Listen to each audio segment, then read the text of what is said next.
people saying that. The biggest show in ESPN LA history.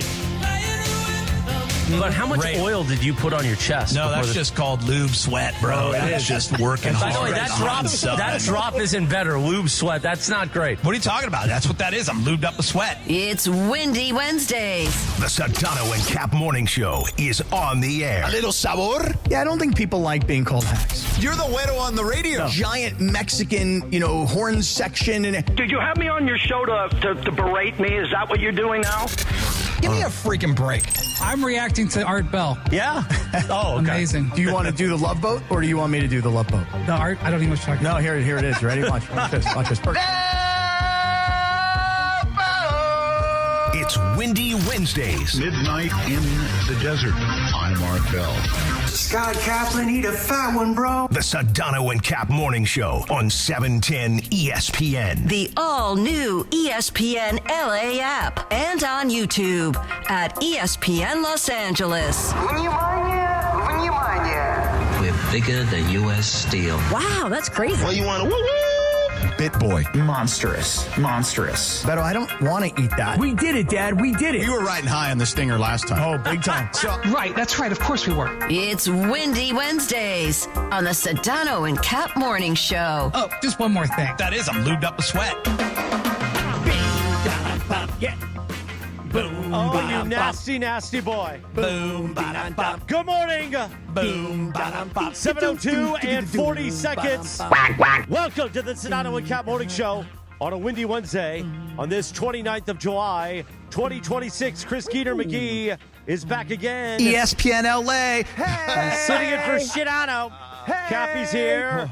We got Funchy Leva. We got producer Lindsay Baseball, Gregory Arthur Bergman, producer Jorge Briones, and Carlos Saisu, who's masked up in the YouTube room. Not locked up, but masked up. What's going on with that? What's up with that, man? He's sick or something. You're sick? What do you say, Jorge? It's the heenus? Or? He's got the anginas. Yeah. He got the anginas? Yeah. No way, he got the anginas? Cappy. He's got the Morales anginas. and I kicked him right out of here. Anginas? You're going to bring anginas around us? I don't even, what are anginas? I don't even know what they are. It's kind of like strep throat, I think. Oh, yeah. Oh, dude. hold great. on a That's second. great. That's wonderful. Oh, the wellness kit. Dude. Hey, Anginas. Yo, The wellness Yo, company. Anginas, I got the medical emergency kit. You tell me your symptoms. I'll get you medication right now, Anginas. Don't stay out of here, Anginas. No, Anginas, stay out, Anginas. Anginas, you can't get us I sick. didn't know it was that. I thought he had like the lettuce thing going on. What's the lettuce thing? It has Oh, no, DeMarco. that kind of went away. Is it? No, Are it's you still sure? going. It's still going. Yeah, but man. they were able to target where it came from. Yeah. I so thought there's it's- still question marks about where it's coming from. No, they know it was Taylor Farms in Mexico, and they were able to kind of get that crop. Taco Bell. Taco Bell was giving it out. No, they said that was actually a false positive. Yeah, that's Oh. what I heard. Yeah. False Yeah, so- positive. So then That's just so then- PR. Yeah. I really wouldn't worry about that. I- I'd what be I'm more worried- worried about Carlo with a mask walking Right, around. right. That is a scary thing when somebody shows Oh, up Sweet in your Timmy office. is here. Sweet Timmy, can you let the iPad in the room when you get a second? Somebody shows up in your office and they're wearing a mask and it And then send intimates, Carlo I'm home. sick and I don't want to get you sick. Right? That's why you got the medical emergency. But don't come in here. We'll put it out there. Right. for By you. the way, Yeah. Sweet Timmy is officially in now. I went after him in a meeting yesterday. I didn't go after him, but I just got a little, I did my thing. No way. Sorry. Really? And Are I you was shocked like, by this? and I was like, you know what? You handled it well. Like, we're good now. Now you're in. Really? Yeah. Like in a meeting where you like, get out of here and go suck No. a tap. Were No, you like, no. It wasn't like that. No, but I got a little, like, I had to ask him some questions, and I enjoyed it. Oh, really? You interrogated him. huh? Yeah. And then I ripped Carlo in front of everybody to see if Tim would, see if he's a rat or not. See if he bite. Yeah. Yeah, see if he'd be like backstab him. But I think we're all good now. Okay. Sweet Timmy's a sweet child. He's not a rat. Well, he's not a child. He's a good. Yeah. I think he's Sweet Timmy's all right, not a but rat. He's a good guy. He's a good guy now. He's a good guy. He's a made man. He's gonna now. have his own segment soon. The Sweet Timmy The segment. Sweet Timmy segment. Yeah. Oh, God. What do you mean, oh, God? Great segment, by the way. Right. We have no idea what's going to happen, but hey, screw it. Bring it. Oh, man. Right on. Meanwhile, Yeah, meanwhile, look what's going on in here. well, I want to ask here. Yeah. You can pot down the music right now, because Getting deep into the song. at Yeah, that fade point. out. Yeah.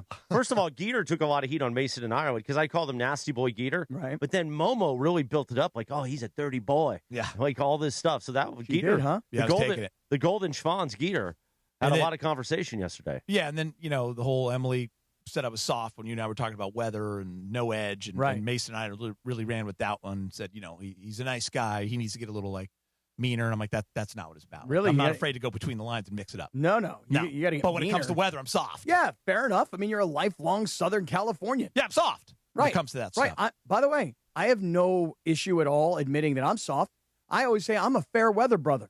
You know what I mean? I don't like to deal with the cold. And I tell Sedano he's a tropical brother. You Because, almost said Morales, didn't you? I almost did. But I almost. I was Sedano's a talking to tropical one of my brother. Hispanic friends. Yeah. Well, which one? Well, yeah, Sedano, not you. By the way, You're Sedano- Hispanic when it's convenient for you. Come on. Sedano has been texting for a half hour. Oh, to it's me. unbelievable. I know, right? I know, it's incredible. I haven't heard from him. Am I he's- out of the gang? No, or I what just think, I think he's missing the show. Yeah. I think he's been on vacation in And then we're Europe. having fun. Right. Well, it's like you're on vacation in Europe, and then you realize, I've got my kids. And while it's a wonderful thing to take your children and give them an experience of a European vacation when they're little, because they'll remember it their whole lives. But at some point, you get into this vacation, you get deep into it, and you go, yeah, me and my wife are not like laying topless on a beach somewhere, No. like we're not partying all night. It's not a golden schwanz hanging out. No, not at all. Is that a what? What? You're No, talking that's about fine. the man's wife. No, he's talking about The golden summer of schwanz. schwanz. Right. The Summer of Schwanz. Yeah, they have that in Europe, don't they? Yes, they do. Yes, of course Their they summer. do. Right. By the way, Wendy will join us at 8 o'clock this morning on a Nice. Windy Wednesday. Mhm. Evan Cohen with an 8:30 a.m. appearance. He's been busy this week with first take duty, so he Yeah. hasn't been able to join Crushing it. his usual Tuesday. We might do double Evan. Evan today and tomorrow. A double Ev. And we'll do Evan tomorrow in the digital hour so we can get really funky with him. Okay, double shot of Evan. Who's doing this show tomorrow? Not Geeter? I believe Beto. So, I think Oh, yeah, that's right. Beto and then Andy Friday. Yeah, you kicked Beto off on Friday. Because I want to try out Andy. I want to run that horse. You do you? Yeah, you sent me that clip last night, Oh, and my now God. I'm like, I'm in. I sent Morales a clip from the movie. You ever see the movie Harold and Kumar's Escape from Guantanamo Yes. Bay? And there's the one guy, I think his name is Goldstein or something, like one of his best pals, and he looks like Andy Kamenetsky. Just doppelganger. And I said to Morales, I go, you got to see this scene. And I sent it to him last night. And within minutes, Morales got back to me. He's like, oh, my God, this is unbelievable. AK, sneaky funny. He'll Oh, yeah. fit right in here in the morning. Oh, Well, that's love what we AK. want to find out because he's not sneaky funny on other shows. So we want him on this show. Kind of run with the horse. Different kind of thing. Run but with the horses on yeah. the Summer of Schwanz. See how it goes. Right on. Meanwhile, okay, I want to ask, Yeah. why did you have an ice pack on your face this morning? I have it right here, and I've just been kind of putting it on there during breaks. I got blasted in the face yesterday. Let that breathe for a second. Pause. Yeah, nobody stepped on that one. That was pretty clean. That was really clean. You got blasted in the face yesterday. Yeah, and I don't know who else got blasted in the face because I know that happens, but I got absolutely pummeled. What happened? I got hit in the side of the face. Like by a dude? Like somebody hit you? Yeah, with a volleyball. Oh, okay. Gotcha. Yeah, but gotcha. it feels, bar fight or high school when it's just an absolute Donnybrook. Just a scrap. And maybe the side punch comes in. I haven't felt that in a long time. Mm-hmm. I'm on one side of the court, kind of standing at the net, and we're just warming up, having fun. I walk across. Well, I'll set you. I don't set anymore. I used to be a setter, right? You set up the hitter, bombs it. This kid, young kid playing with us, 20 years old, high flyer, whip of an arm. Never played with us before. He hits one from, right where Punchy's is. I mean, he's 5 feet, 6, 7 feet away from me. 6'7". 6'7". Gotcha, and Linz. he absolutely bombs the ball. And I don't see it coming. And it hits me square in the ear, cheek, and nose. My glasses shatter. No way, into my shattered nose. glasses? Yeah, I mean, explode. What kind of, But here's the what great kind thing of about glasses were Oakley's. there? Put those bad boys right back okay, together. I don't know gotcha. if you guys want to Gotcha. do that. Yeah. Maybe we get them as a sponsor. But Do you do the Oakley, like the eye jacket ones? I did those in the 90s when I was in high school. I've done the eye jackets. These are just the Holbrooks. I love because you can wear them for any occasion. Yeah, but give them some blenders. Blenders Well, I know. won't explode like that. I will get you blenders because I used to also wear Oakleys back in my triathloning days. Yes. I would course. because you could always change out the lenses. So depending on what was going on, I would change out the lenses. But, Here's the beautiful thing about Oakley. They Yeah. shatter, but you put it back together. mm-hmm. Literally, you put the arms back on, and they're as good as new. Okay. So you're a young kid. I'm down. A young kid with a whip Yeah. of an arm Yeah. slams a ball. You don't even know this kid. No, hard as he can. In a warm-up, by the way. In a warm-up, and he should have hit deep. He's got to go deep sometimes. Okay. He went, like just the tap, kind of like here. short, and it just blew. I was down for a good few minutes. Really? Kind of knee down, taking a knee. Did any of the I guys? haven't seen stars in a long time. There was some fuzzy things going on. But did like Luke Walton or Richard Jefferson? They were all there. Anybody think they have to call 911 at this point? No. It got real quiet. Mm-hmm. A couple guys came over. They pieced back the glasses. One of my buddies was kind of like, "Let me check you out a little bit." Okay. Slightly concussed, but went on and played. Okay. But feeling it today. I bet. Yeah. I can see it. You can see it. Oh, absolutely. I mean, I can see where your nose got. Yeah, I love the drawing attention to my nose already, so it's awesome that it's got a nice bump on there. It's red. Yesterday? Yeah. Oh. You were shirtless, so now you're down. Not everybody was. I know Morales was saying, maybe to you, you're going to go down and play some volleyball. Well, so here's the funny thing. So yesterday he starts texting me at 4 o'clock. I'm doing Live Imaging Tuesday with DeMarco and Travis. And Travis was in a weird mood because I broke the news to him that not only will he give me post-game for home games like I've been doing at Hollywood Park Casino, now our great sales department, they're great today because they put more money in my pocket. Yeah.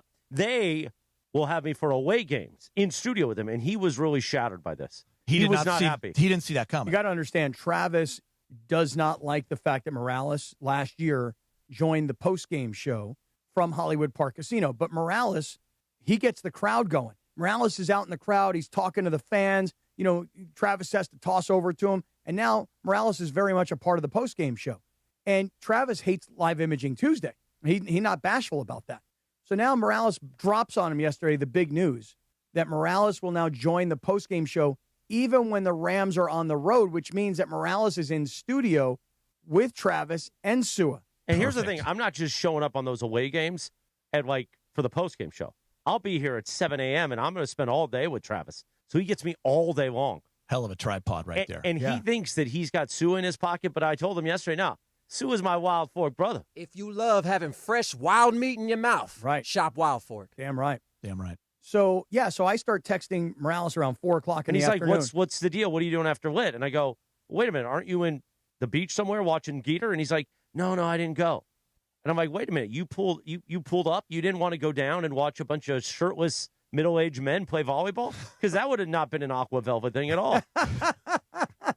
It's people hanging at the ESPN beach. LA. Yeah. So I said to Morales, I go, well, I just thought that I'd go down there and I'd sit on the sideline and I'd have my shirt off too.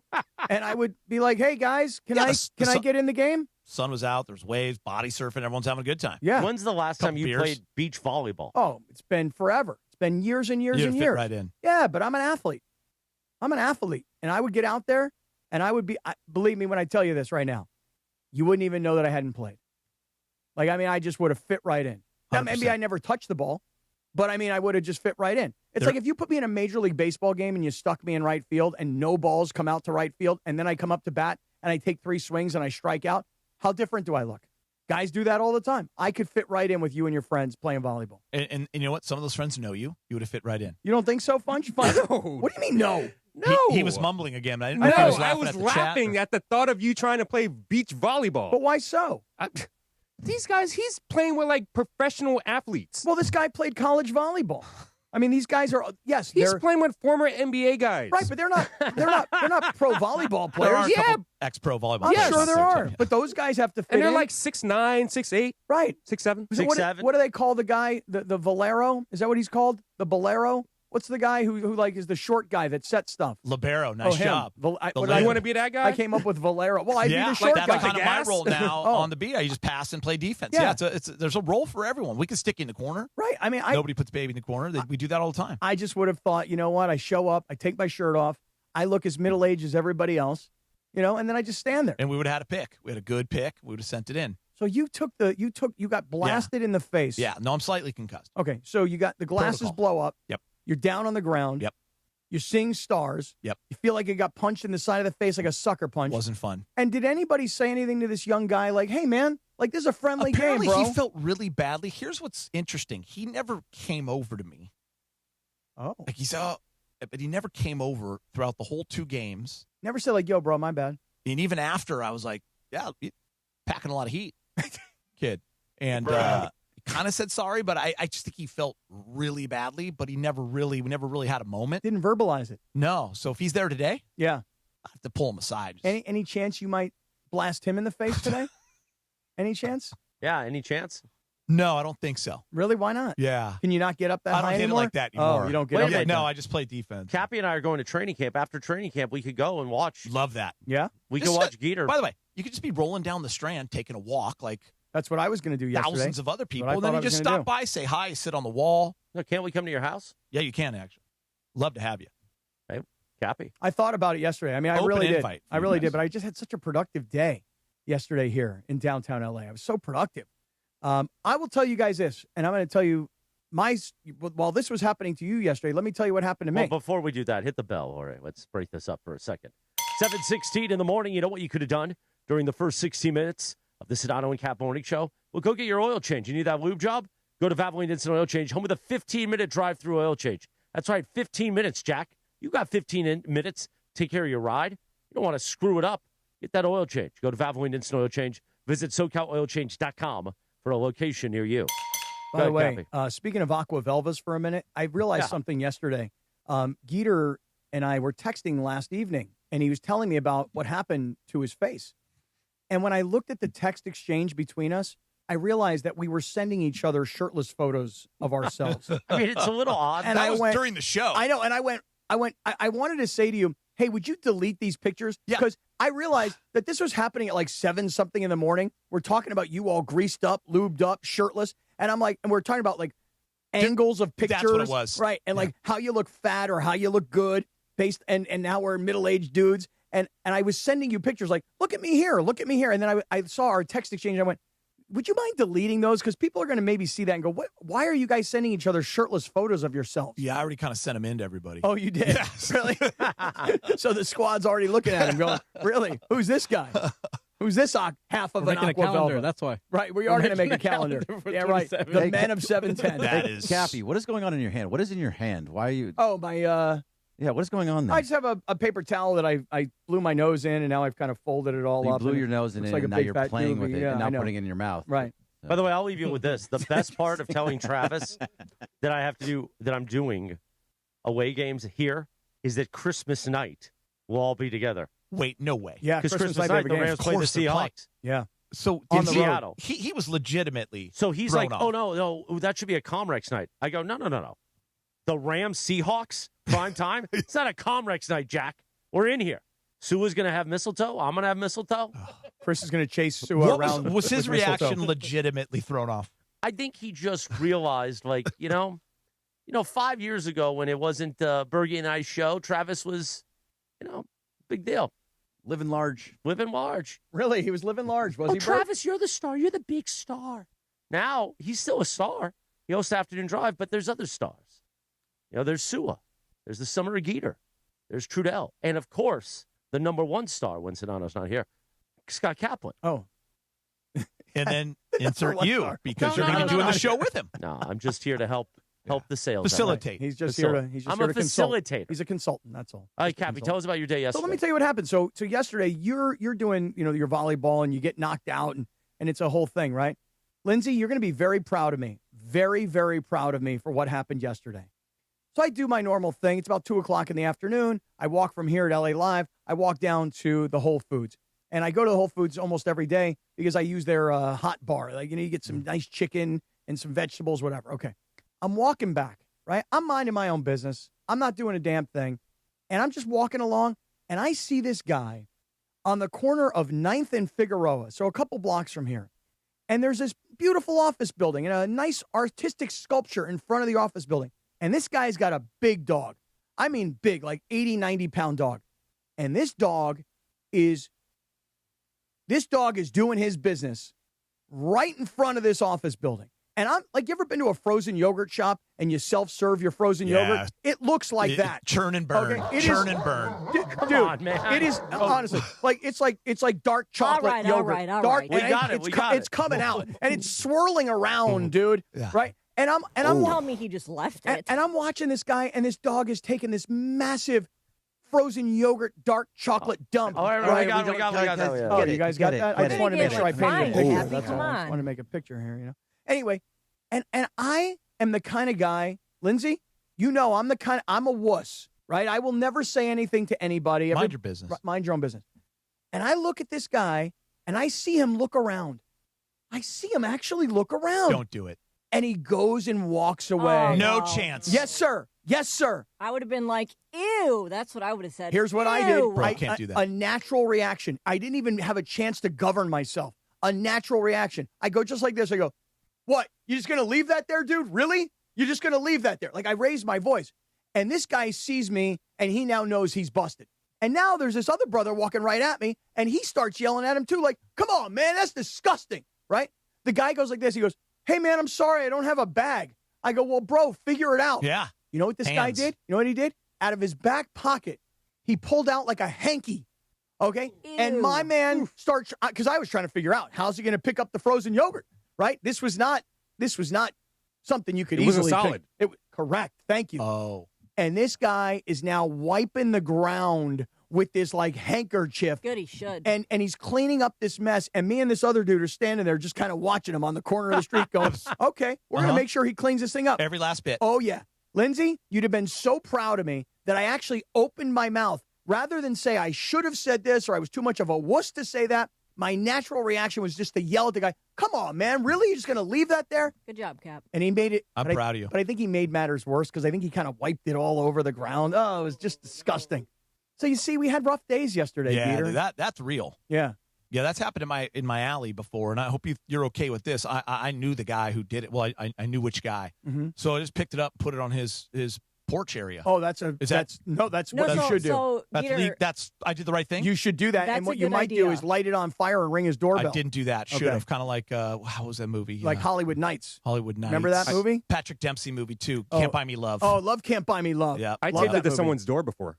Yeah, you did? Yeah, the bag, and by I the taped it to someone's door. I absolutely think that is legit. Right. If somebody has their dog make a big giant duty on your lawn or your property, you have to go pick it up, putting it on their property if you know who they are. That is completely legit. Someone used to steal my paper years ago when my oldest daughter was a baby. So we're talking 18 years ago, and I was just absolutely out of my mind about this. So one day I got up really early, put my daughter's diaper into the paper, and I'm going to be honest with you, no one ever stole it again. and I to this day, I've told that story, but 100%. And I was just because I'm either gonna get physical, we're throwing hands, or you know what? Here you go. Yeah, take the morning paper. Enjoy. Yeah. Open up that business section. Yeah, how'd you like the front page of the LA It was Times dark. today, It was pal? dark. I didn't see who did it, but we didn't have problems. Somebody got a present, though. Somebody got a present. Wow. All right. Nice.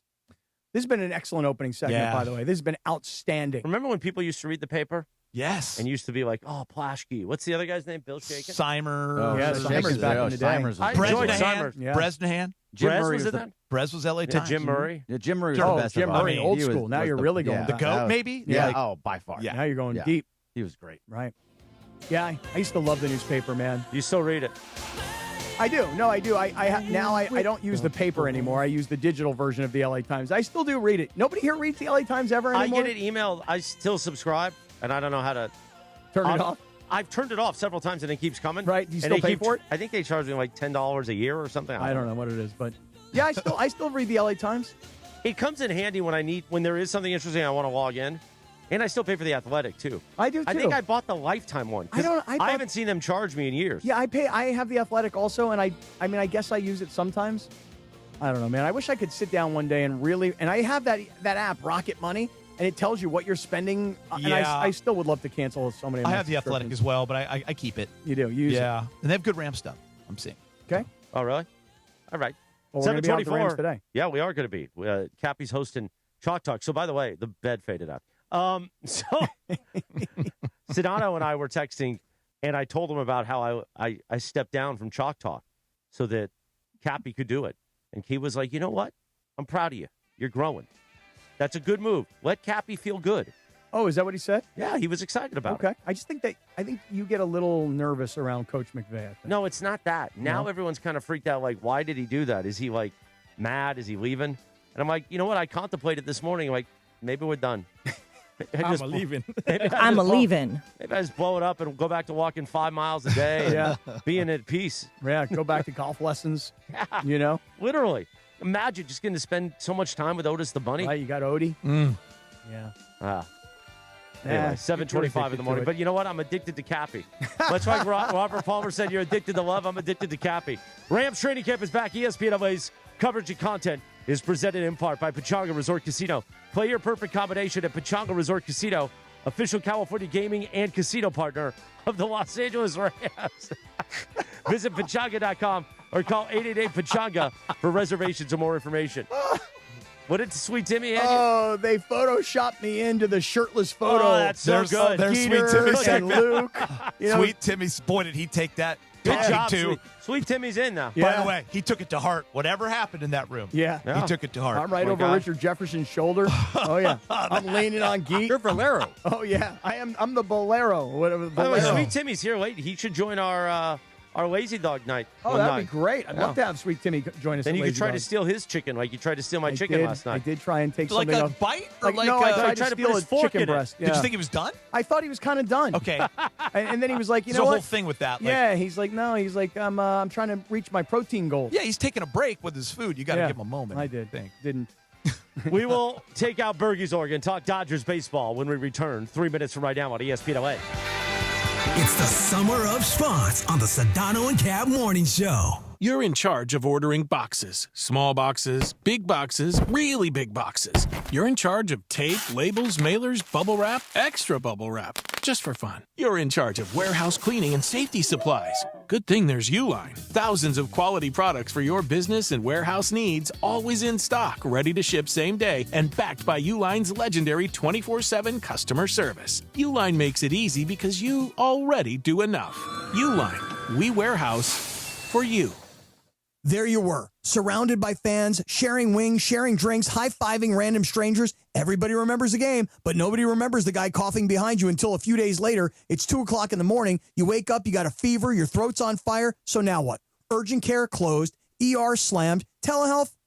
Maybe, but the pharmacy's closed. You need a medical emergency kit. These are not first aid kits, everybody. They contain essential prescriptions used for over 30 common conditions, sinus and ear infections, UTIs, stomach bugs, traveler's diarrhea, and more. You can even use your doctor-developed guidebook to select the right prescription or call their telemedicine doctor standing by. It's like an urgent care in a drugstore in your house. When you're sick, traveling, or stranded, you'll wish you ordered a medical emergency kit.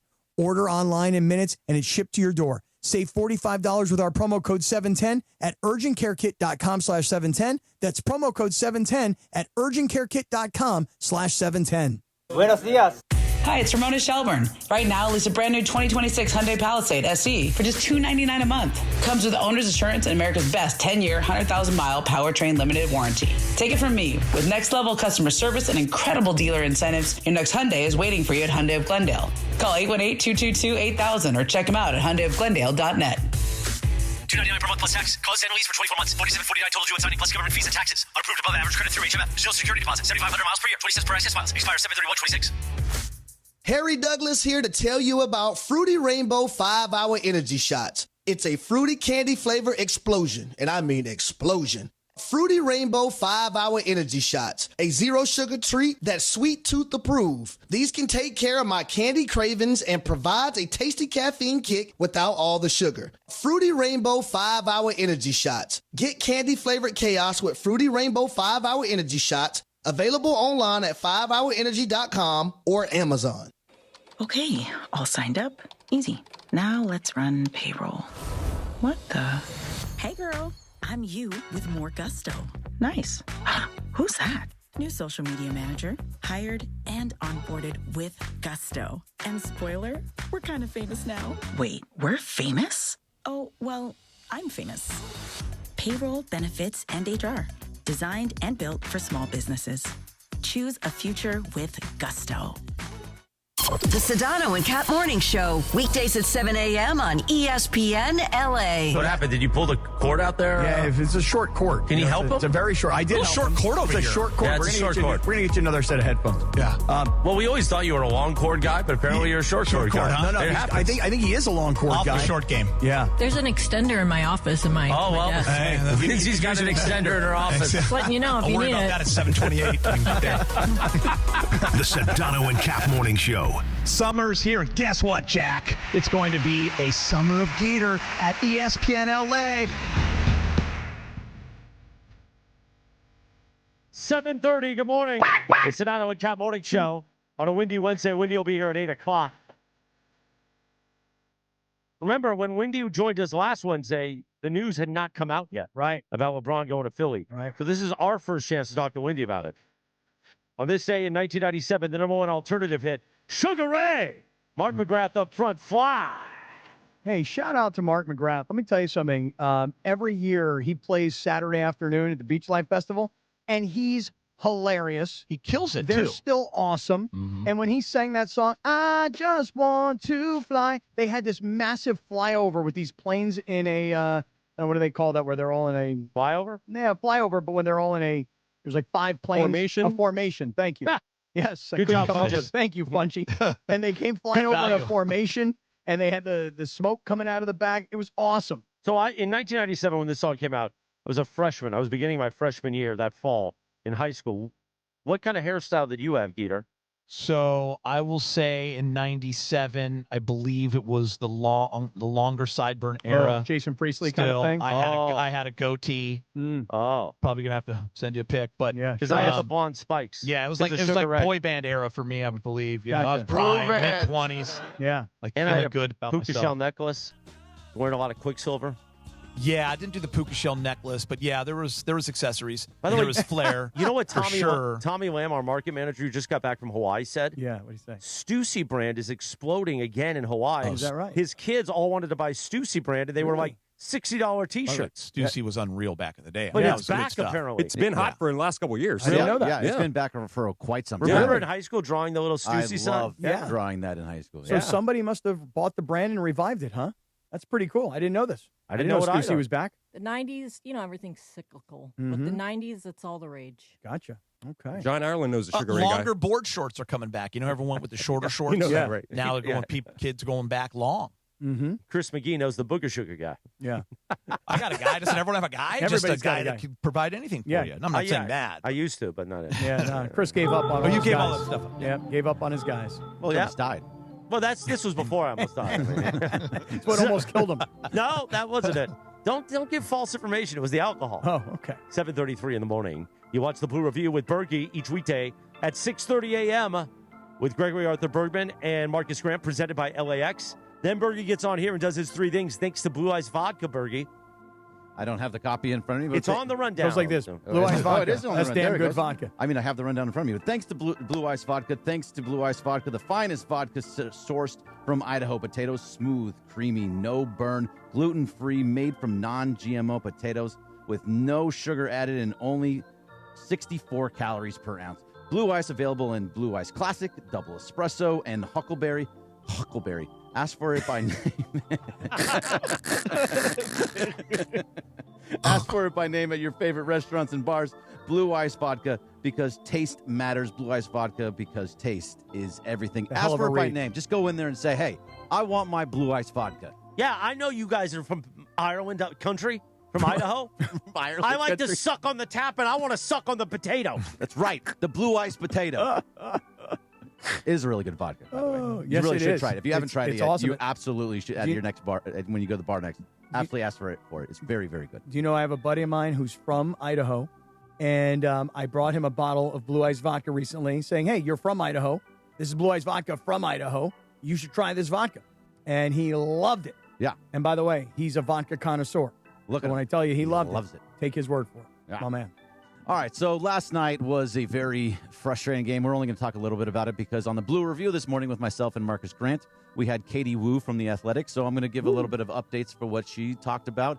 And has a little bit, she talked about Shohei Ohtani. She talked about Teoscar Hernandez, Eric Lauer, Alex Call, a little bit of Scooble stuff. So we're going to get into all of that. But last night's game just was a frustrating game overall because they had guys on base. They had 13 hits and 2 walks, so that's 15 base runners that you have going on there. You have to put up more than the 6 runs that you get. 6 runs is a good amount, but Wroblewski was just serving it up. And you feel okay with him because he's been so good recently. Eventually, he was going to do this type of thing. I mean, if you're a guy that pitches a contact and are living inside the zone, a team is going to get you every once in a while, and the Mariners absolutely got him last night. You know what was frustrating for me watching the game last night was 5 home runs.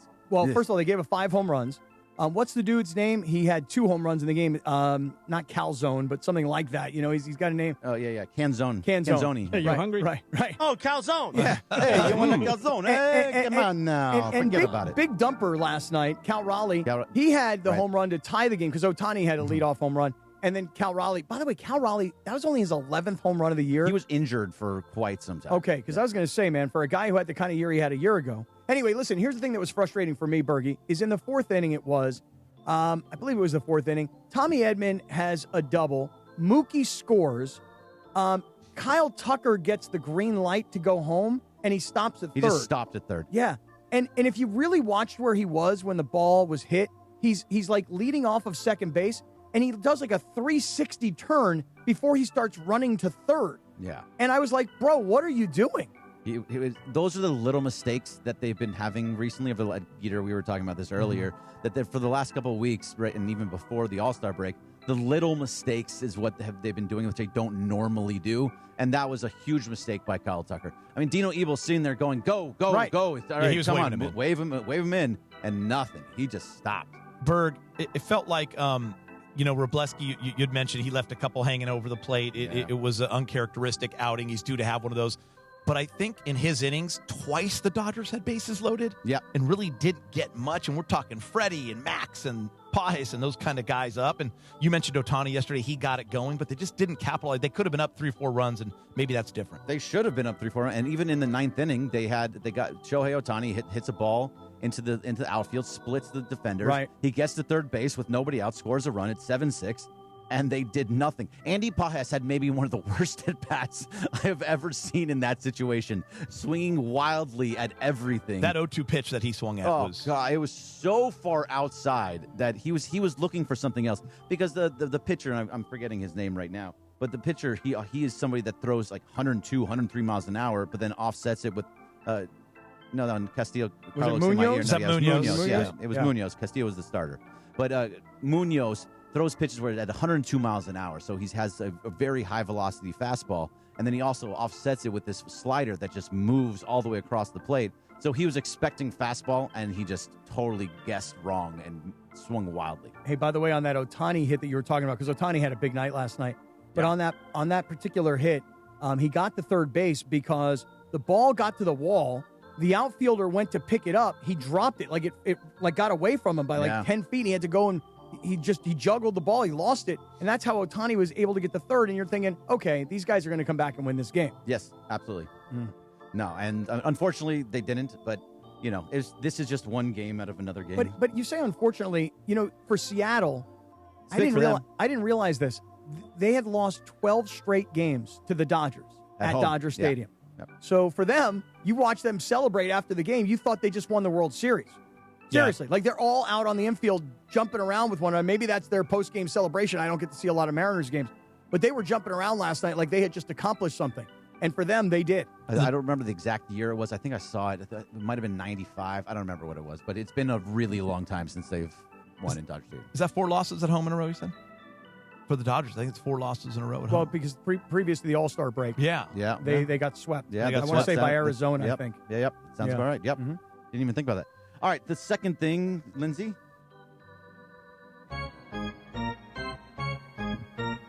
So Katie Wu was from The Athletic, was on the Blue Review this morning, and she gave a whole bunch of updates. If you haven't watched the Blue Review, go back and watch it. It's on the ESPN LA YouTube page. Katie Wu was fantastic.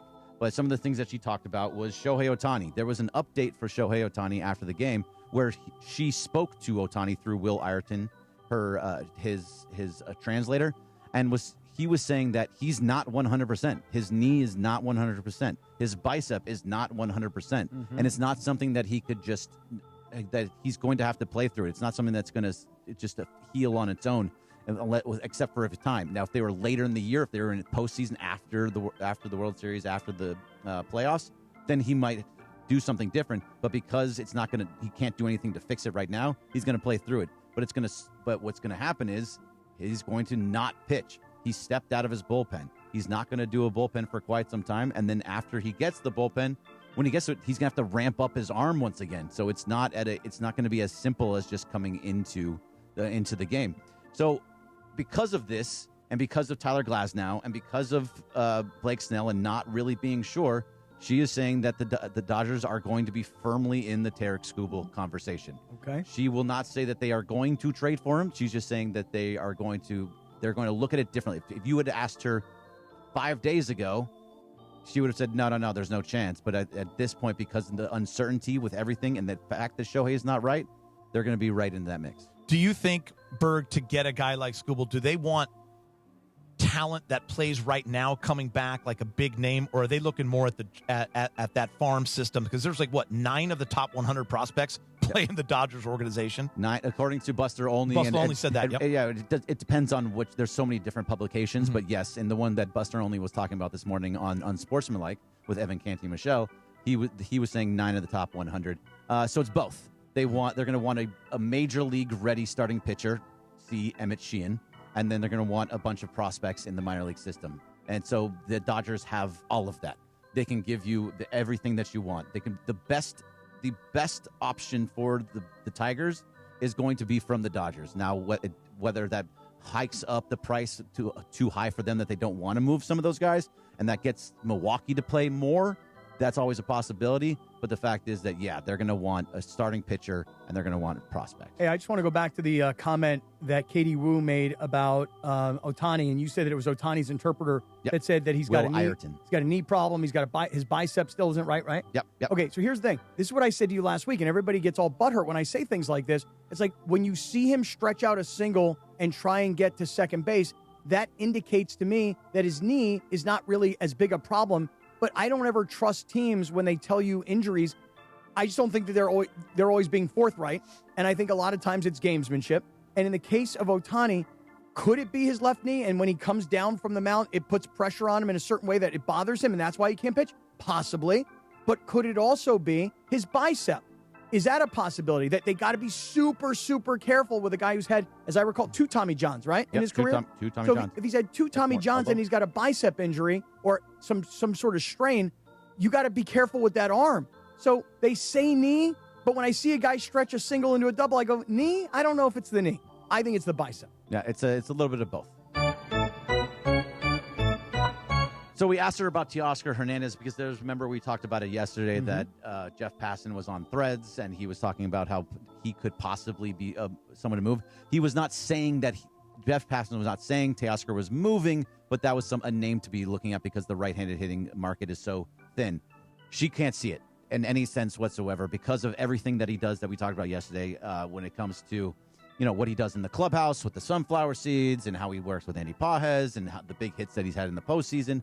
Doesn't see it, but she does see Alex Call and Eric Lauer both moving because of that right-handed hitting market for Alex Call and because Eric Lauer can just bring in organizational depth, which you got him for nothing. He was DFA'd from the Toronto Blue Jays, and you got him for nothing, and instead you're gonna trade him for something like that's going to help your team in the future is just a very Dodger move to make. Yeah, I mean he's a lefty, by the way, so people need that commodity. He's performed well with the Dodgers. And when you look at Alex Call and you just see the depth on this team, there's just not a lot of opportunities for a guy like that. And teams can always use a versatile defender. And a guy like Teoscar Hernandez, who is a popular guy in the clubhouse. Why mess with it? You've seen what happened. Can't mess with it. You let Kike Hernandez go and you see what it means to the team and the fan base when a guy like Kike Hernandez comes back to this team. And you look at a guy like Max Muncy, who I always say, heart and soul kind of guy. This is a guy last night. He made 2 plays. Well, it was the home run, but previous to the home run,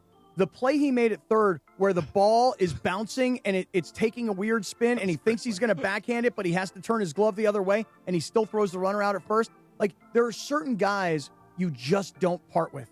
And to me, Teoscar Hernandez, he's been an important part of the last 2 World Series teams. You keep that guy around. Absolutely. There are your 3 things. Blue Ice Vodka, because taste is everything. Thank you, Bergie. 7:45 in the morning. What'd you say? Said well done. Well done. It's a compliment. I thought you said well done in reference to meat. No. This guy, he's well done. No, I know. That's hardcore Dodger talk right there. It was hardcore. Yeah. Man, it was deep, too. Bet you the Dodgers are waking up this morning. The Dodgers front office is waking up and they're tuning in. The Dodgers! Because they're like, well, where else can I get Dodger talk early in the morning? Listen, Vassay's listening in his little khakis. Yeah, right. I mean, they don't talk Dodgers on the Dodger station early in the morning. We do here. Vassay's still in his khakis, though. 100%. Yeah, I don't know. I don't know about his sleeping khakis. Probably. They're comfortable. He got his Dodgers pillow. Yeah. He looks like a guy who's probably got his Dodgers comforter, too. Oh, yeah? Always been nice to me, but he's got like a Dodgers bedroom. It's like a little comforter, like the kids have. It's got bobbleheads all Yeah, around like the wall. Trudell's got a little step stool that has the Lakers logo. Oh, wow. Wow. Robe and everything.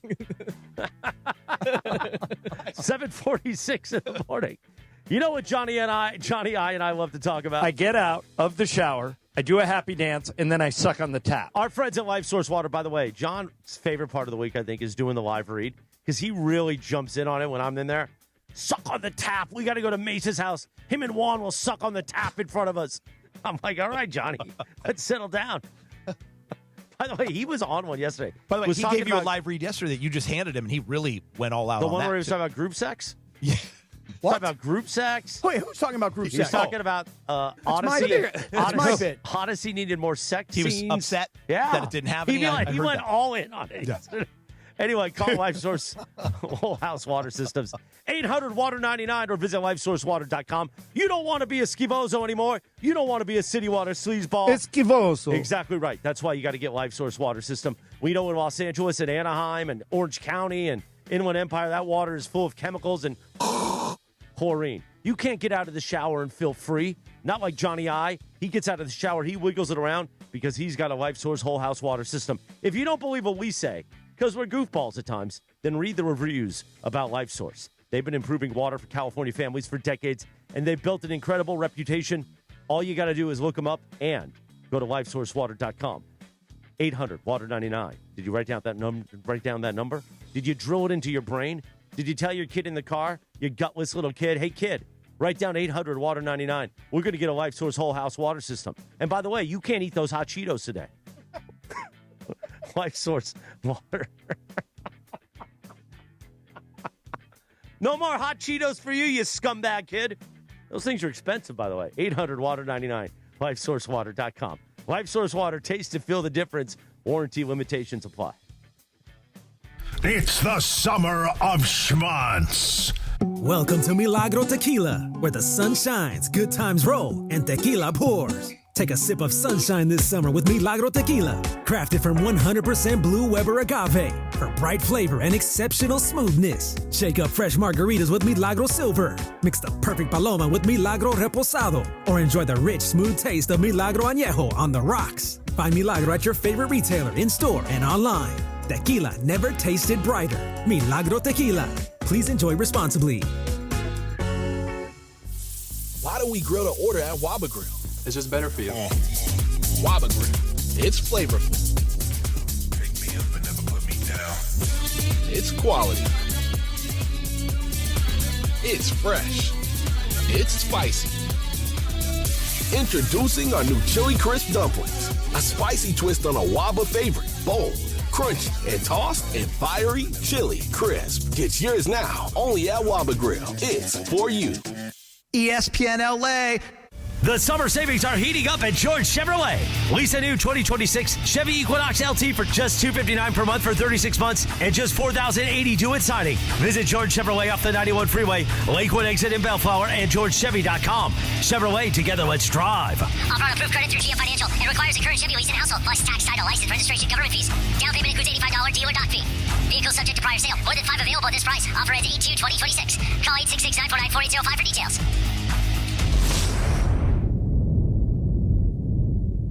Every 40 seconds, a child is reported missing. That's 2,000 children every single day. It's a heart-wrenching reality that we can no longer ignore.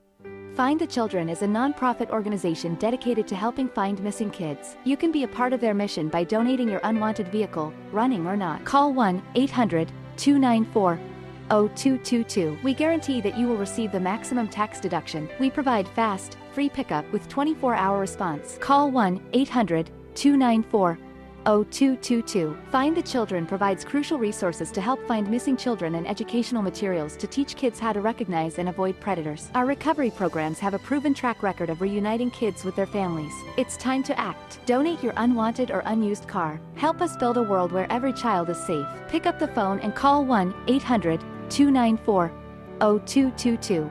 Together, we can bring these kids home safely. This advertisement was paid for in partnership with Cars R Us and Find the Children. The Sedano and Cat Morning Show, weekdays at 7 a.m. on ESPN LA. Take it. It's a great drop. It is a good drop. Good job, Kasim, pulling that drop. I take it. Kasim's on fire. Kasim is on fire. I think we're going to do a parody song to Human Nature by Michael. Where is Kasim? He's been singing it all show. Kasim.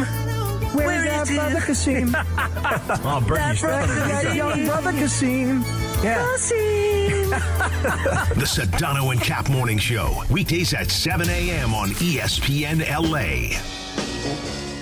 7:51. Good morning. Where is that brother Kasim? Where's he been? I think because Jorge's back, no Kasim anymore. Yeah, I don't know what happened to that young brother. He's scared all of a sudden. What happened? He got kind of normal. As time went on, he got really into things. I gave him like an assignment too. I'm like, hey man, I got something for you. I want you to produce for the show. And he never did it? And he was super excited about it. And then he just disappeared, that young brother Kasim. Maybe he's at home listening to The Doors. Maybe. On this day, in 1967, the number one hit, The Doors, Light My Fire. By the way, I feel like Jim Morrison and The Doors, like, they don't get any references anymore. Maybe it's because he's dead, and he's been dead for a while. But, yeah, a long time. But classic rock stations used to play The Doors, and everybody was obsessed with The Doors, and there were movies about The Doors. Right. Jim Ladd. Yeah, no, Jim Ladd, 95.5 Gillis. But nobody talks about The Doors anymore, it feels like. That Doors movie is fantastic. It is. With Is it the Val Kilmer one? Yeah. So good. What did they do? Take like ayahuasca with an Indian and Yeah, a desert? yeah. He did a lot of stuff. He did a lot of stuff. Peyote, I think that was. Yeah. Peyote. But we still talk about Jimi Hendrix, like he's a Jim, you know. I called him Jimmy, and then I called him Jim. Jim They're close. Hendrix. Yeah, good old Jim. Hey, James Hendrix, what are you doing? What are you doing, Hendrix? Jamie, huh? He knows what he said, Hendry. By the way, our today social is also team. International Tiger Day. Oh, okay. Very good. Like tiger is in R or tiger is in woods? Or Tiger Balm. Oh, okay. Very good. I love Tiger Balm. You like that, well, huh? actually, I never need it anymore, but I used to need it all the time. Where'd you put it? Well, there's still a bunch in my house, but I don't use it No, anymore. I meant what part of your body did you use it Well, on? remember how bad all the knots were? And we Oh, now yeah. know it's because I was dying. But yeah, I don't need that stuff anymore. But I used to lather myself up in Tiger Balm. Yeah. You would look like Geeter on the beach. I all recently lathered did it out. on my calf. Oh, yeah? Tiger Balm on the calf. Singes the nostrils. Oh, Oh, yeah. no, yeah. Yeah. Well, sometimes if I feel my sinuses are getting, I put the Vaporub when you go to sleep. Very And nice. tears rolling down your cheek like you're in prison. In American Me. By the way, shout out to Carlo, who's sick and wearing a mask, and Sweet Timmy in the back, because they've already put up a graphic of Geeter getting Look at smashed in the face, you know, Good job, on the boys. volleyball court. He's got my he's even got my Laker wristband. Yeah. Only thing it doesn't have is your glasses, your Oakleys, where they got blasted. They've already, I think. Oh, they got obliterated by But this that point. is literally very similar, except I wasn't like ready for it. Like this guy's kind of like in position. By the way, you're looking lean and mean, bro. Look at the arm. I know. The arm You looks are like looking you ripped. just ripped. Man, I know. I appreciate Vascular. it. I Right. appreciate the extra abs he's Lean. added. Yeah. Looking good, man. Looking Yeah. real good. Hey, you know, we went from baseball. There's so much football news I want to get to today. We got Brian Windhorst coming up at the top of the hour, Evan Cohen thereafter. So I want to just jump into a little bit of football real quick. I'll start off with this.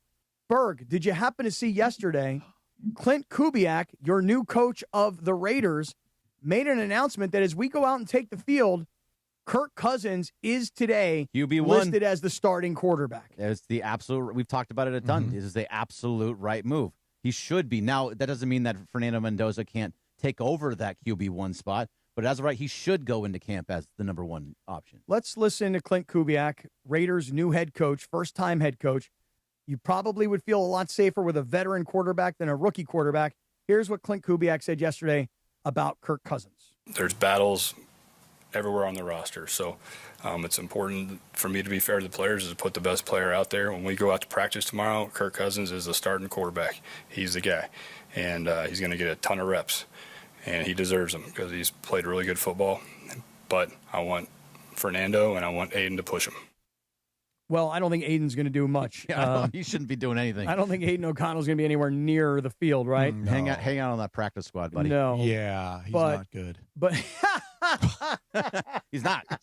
totally with it. That's like He's a not. line in Caddyshack. Yeah, that's like Chevy Chase going, you're not you're not good. You're not good. But yes, I mean, I think that if you're a rookie head coach, the thing that gives you the most security, or at least sanity, is I've got a veteran quarterback. I don't know, Kirk Cousins, 13, 14 season? I'm just kind of taking a guess here. But Kirk Cousins has been around the NFL for a long time. He's been in a lot of different offensive systems. He's been very, I'll say, statistically successful in his career. If you're a Raider player and you're a part of that revamped defense, you look at this team and you go, you know what? I kind of think we have a chance to show significant improvement. But if we have a rookie quarterback, we're on his timeline. But if we have a veteran quarterback, maybe we can advance this thing and we could actually have a good season. I don't mean that they're going to win the Super Bowl or win the division or even make the playoffs. But for the Raiders, it's about growing now. And Fernando Mendoza's time, it may be in week 1, but at least going into first practice, you got to start with the veteran quarterback. You do. And Bergman, you guys are going to win some games this year. I mean, I'm not saying playoffs, but they'll win more games than last year. You can only go up. And I think Kirk Cousins commands a locker room and also good mentorship to Mendoza. Kirk Cousins, as competitive as he is, he's still a guy I think, that's looked up to around the league, and he's a good guy, apparently. That's what, if you watch those specials. Oh, right? Dude, if you watch nice quarterback, guy, Kirk Cousins, for a guy that you might look at and go, he's kind of vanilla and boring and just does everything right. He's like there's no edge. And then you watch him in quarterback and you're like, he's psychotic when it comes to preparation and like the way he takes the game. There was that one scene where they lost the game and he's driving through a drive-through after a game with his brother and he's calling the coaches to apologize for his crappy performance. Like, he cares. Yeah, and I don't know how much good football he has left, right? But he's a pro, right? And that's what you want in that position, especially when you're trying to kind of rebuild and you have a young franchise guy coming up. You want 7:57 in the morning. I'm going to cut you off, Geeter. Because Wendy is ready. Top of the hour as we approach 8 o'clock at KSPN Los Angeles, Good Karma Brands radio station. Wendy on a Windy Wednesday will join us 8 o'clock. Evan Cohen at 8:30. And then we'll get back to you, Geeter, and Sean's talk and the Golden Schwans in the digital hour, I'm sure. It is a Wednesday morning, or a Windy Wednesday, right here on the Sedano and Cap Morning Show. Jack. The Summer of Schwans. Guys, Pizza Hut takes me back old school. Birthday parties, Little League, Friday nights. There was always something special about the Hut. Now, celebrate again with Pizza Hut's new throwback value menu. Iconic favorites like a personal pan pizza, breadsticks, and a 2-liter soda starting at just $4. Feed the family with the original stuffed crust pizza, $11.99 for a 1-topping medium. Try new additions like triple cheese, mac, and gooey s'mores sticks. Go to pizzahut.com or order now on the Pizza Hut app. This is the Doctor in the Dugout with Dr. Alan Byer, presented by Hoag Orthopedic Institute. I'm often asked about people who suffer their first back injury. Think they've pulled a muscle in their back and they don't stretch enough as far as their back is concerned. So when do you seek care from a doctor when you've sustained a back injury? At Hoag Orthopedic Institute, we like to tell people that the most important thing is to watch and see if that back pain is radiating down your leg, causing any numbness, causing any weakness, or any bowel or bladder dysfunction.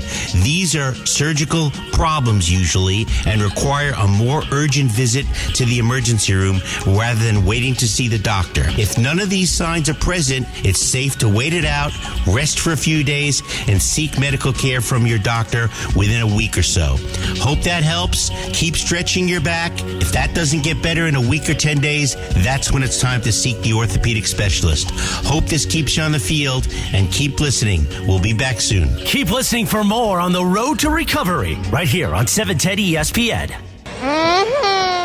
Hey, LA, it's Bethel Duran, and let me tell you about the summer deals that are sizzling right now at Northridge and Wonders Toyota. How about a brand new 2026 Tacoma for just $259 a month for 36 months plus tax? $259 for a brand new Toyota Tacoma? It's got to be Northridge and Wonders Toyota. Lease based on 2026 Tacoma model 7146. Total SRP $39,199. Lease and purchase amount of $29,007. $49.99 due at signing includes first month's payment and $750 acquisition fee. Security deposit may be required on approved credit. Tax, title, license are extra. Excludes dealer doc fee of $80. Offer ends 7/31/2026. Do you read more about your team in the off-season than in the season? Does your game day outfit include a brown bag with eye holes? Then you may be a fan of a BST or bad sports team. Luckily, when you bundle your home and auto insurance with Progressive, you're protected. Because seeing your painted face in the rearview mirror after a loss isn't just depressing. It's distracting. Visit Progressive.com today. Progressive Casualty Insurance Company, affiliates, and other insurers. Covered subject to policy terms. Not available in all states or situations. Drip Drop is doctor-developed, proven fast hydration that helps your body and mind work better. Trusted by firefighters, medical professionals, and over 90% of top college and pro sports teams. Drip Drop is engineered to hydrate faster and more effectively than water alone, with 3 times the electrolytes of leading sports drinks. Stock up now at dripdrop.com and use promo code RADIO20 for 20% off your first order. That's dripdrop.com, promo code RADIO20.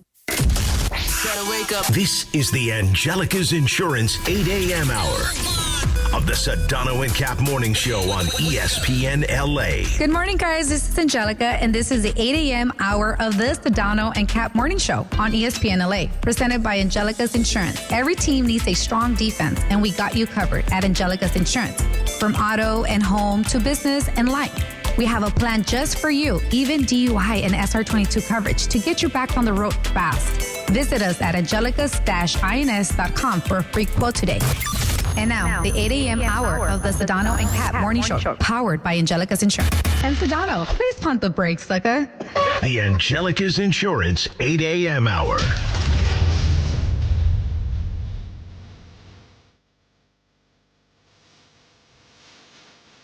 $8:02, good morning.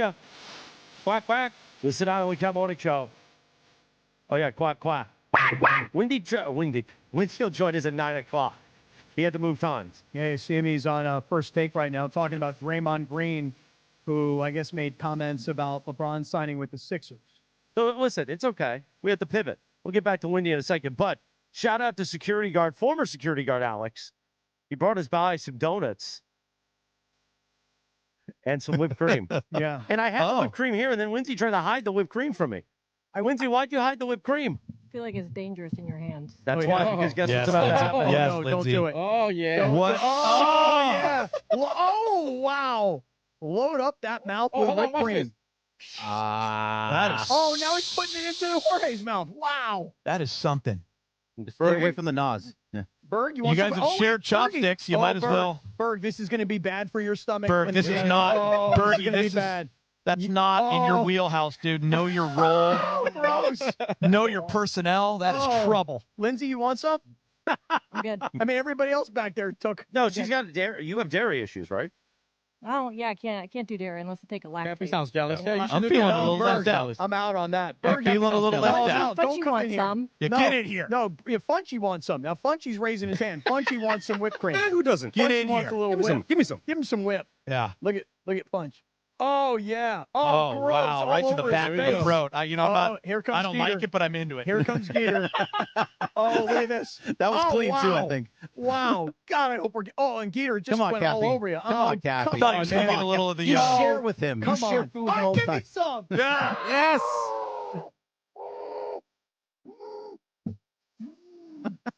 Did you see the way he show. mounted me? Oh, hey, It's here we go. amazing how he got it. Carlo. Oh, sorry, was that? No, Carlo can't do I don't know if I went too far. Looking for Sweet Timmy now. No, freaking Alex, man. Sweet Timmy's having a. I Having a I show. dove right into one of those donuts, by the way. Okay, so here's what happened. So Alex walks in, right? He brings in these donuts. These are like grocery store donuts. So there's like a row of chocolate, a row of white powder. He specifically says to Morales, the white powder ones are for you. And then Bergie goes, well, my stomach hurts.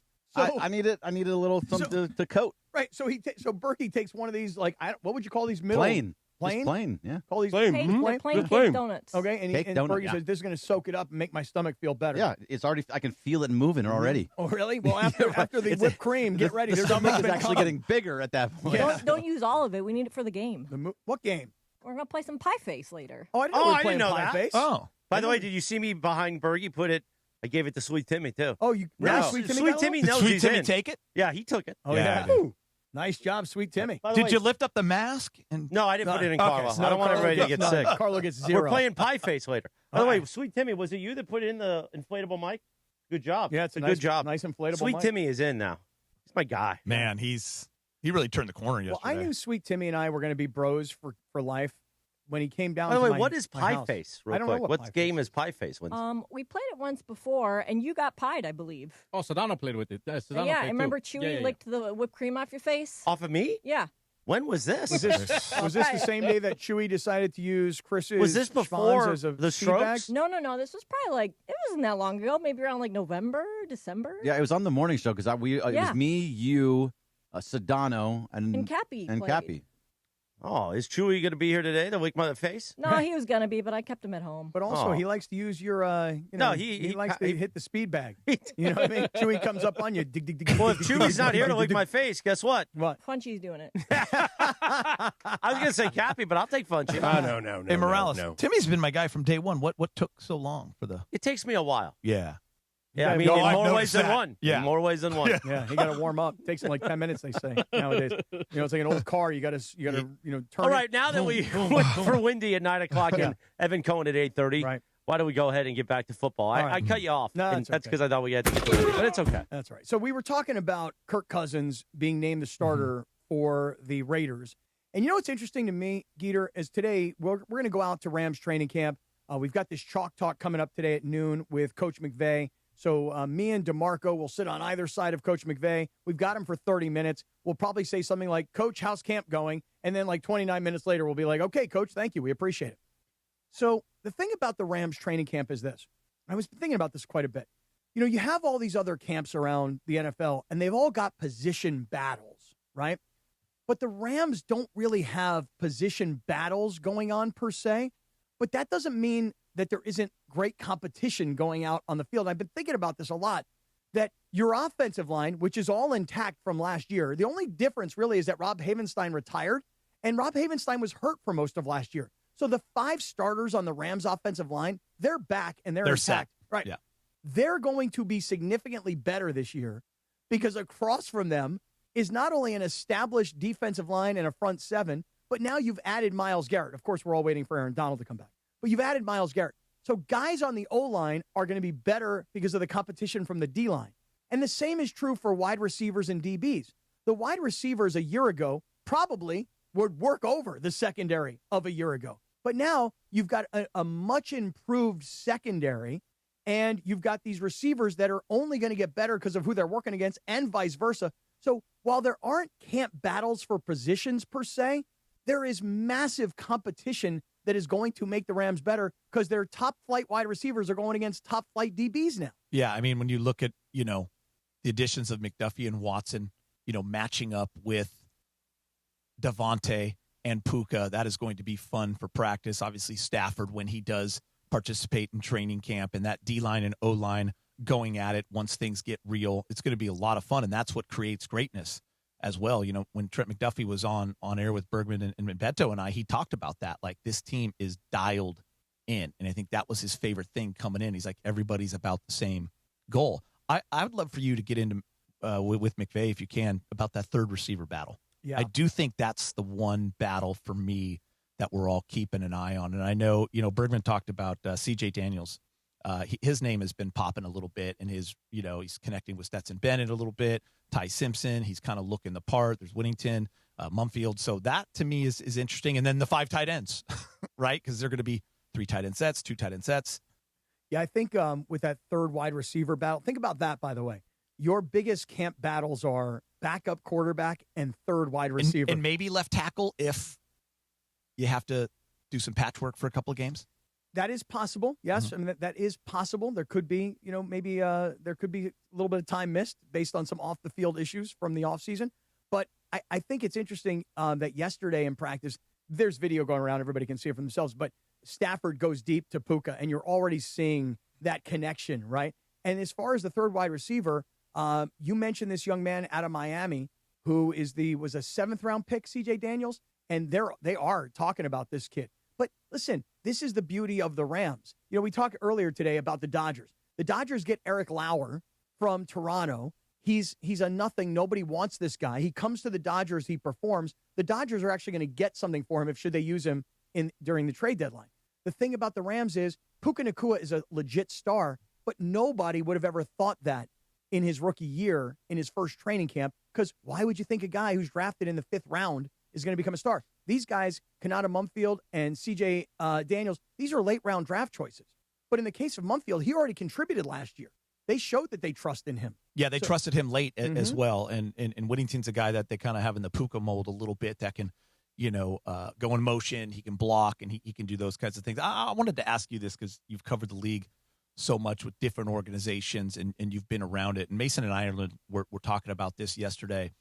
And I know the last time they won was in 2022, but the model of consistency that the Rams have been and trying to win and spending the money and making these big moves and bringing in a guy like Myles Garrett, if they can win this year, are they starting to – and they're in every rumor, right? Oh, yeah. If there's a big-time player out there, the Rams are right there. And I know it's Los Angeles, but do you feel like they're getting that kind of Dodgers type of feel a little bit just because of the front office and the stability with the coaching staff and then bringing in star power as well to go with great role guys? I think that when people around the country who are baseball fans look at the Dodgers and they say, it's not fair. They outspend everybody. They get every free agent. They can give a guy like Kyle Tucker $60 million when he's not really a $60 million player. At least he hasn't performed like it so far this year. People hate the Dodgers because they've won back-to-back World Series. This is 3 now total, at least for Dave Roberts. And the Dodgers can and will outspend everybody because winning is paramount to that organization. The Rams will become hated by America if they win the Super Bowl this year because people will look and they'll go, they got Myles Garrett. Come on, how could they have gotten Myles Garrett? They got Trent McDuffie. He was an all-pro player. They have found a way to sign him. And when Aaron Donald comes back, they're going to be like, and Aaron Donald came back, and they've got the MVP in Stafford, and Puka's a top-level wide receiver. They will get hated when they win more Super Bowls. But people will look at the Rams, and they'll go, how is it that they get all of these guys? Or how is it they find a way to, I'll use the word, manipulate the salary cap to make this all work? Why aren't other franchises able to do this? And then, of course, there's the L.A. factor. People around the country, they want to hate on LA teams. So, yes, they're on the verge, the Rams, of becoming Dodger-esque. But the Dodgers won back-to-back World Series and are the favorites again. The Rams are the favorites, but they showed last year they are beatable. But football's the one sport, right? Like in the NBA, you're playing 82. And there's always that saying, like, if you can just get into the playoffs healthy, you can make a run. We say that with the Dodgers all the time. They're not going to play really meaningful games, as Travis will tell you, right, till October. That's just a fact, right? Yep. They have a 12-13 game lead. Once they get in, healthy, get rolling, they're the favorites to win the World Series.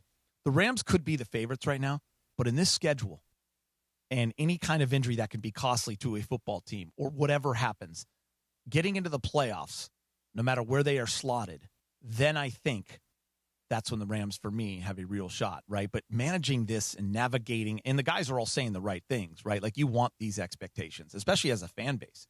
You want to be relevant. You want to be expected to win, right? And if you don't, then, yeah, you're upset, and it's called a failure. And I'm all for that because you've brought yourself to this spot. So the Cowboys opened training camp yesterday up in Oxnard, and Jerry Jones, who, by the way, I don't know if you know this story or not, but Jerry Jones was really the most influential voice of NFL ownership to get the Rams to Inglewood.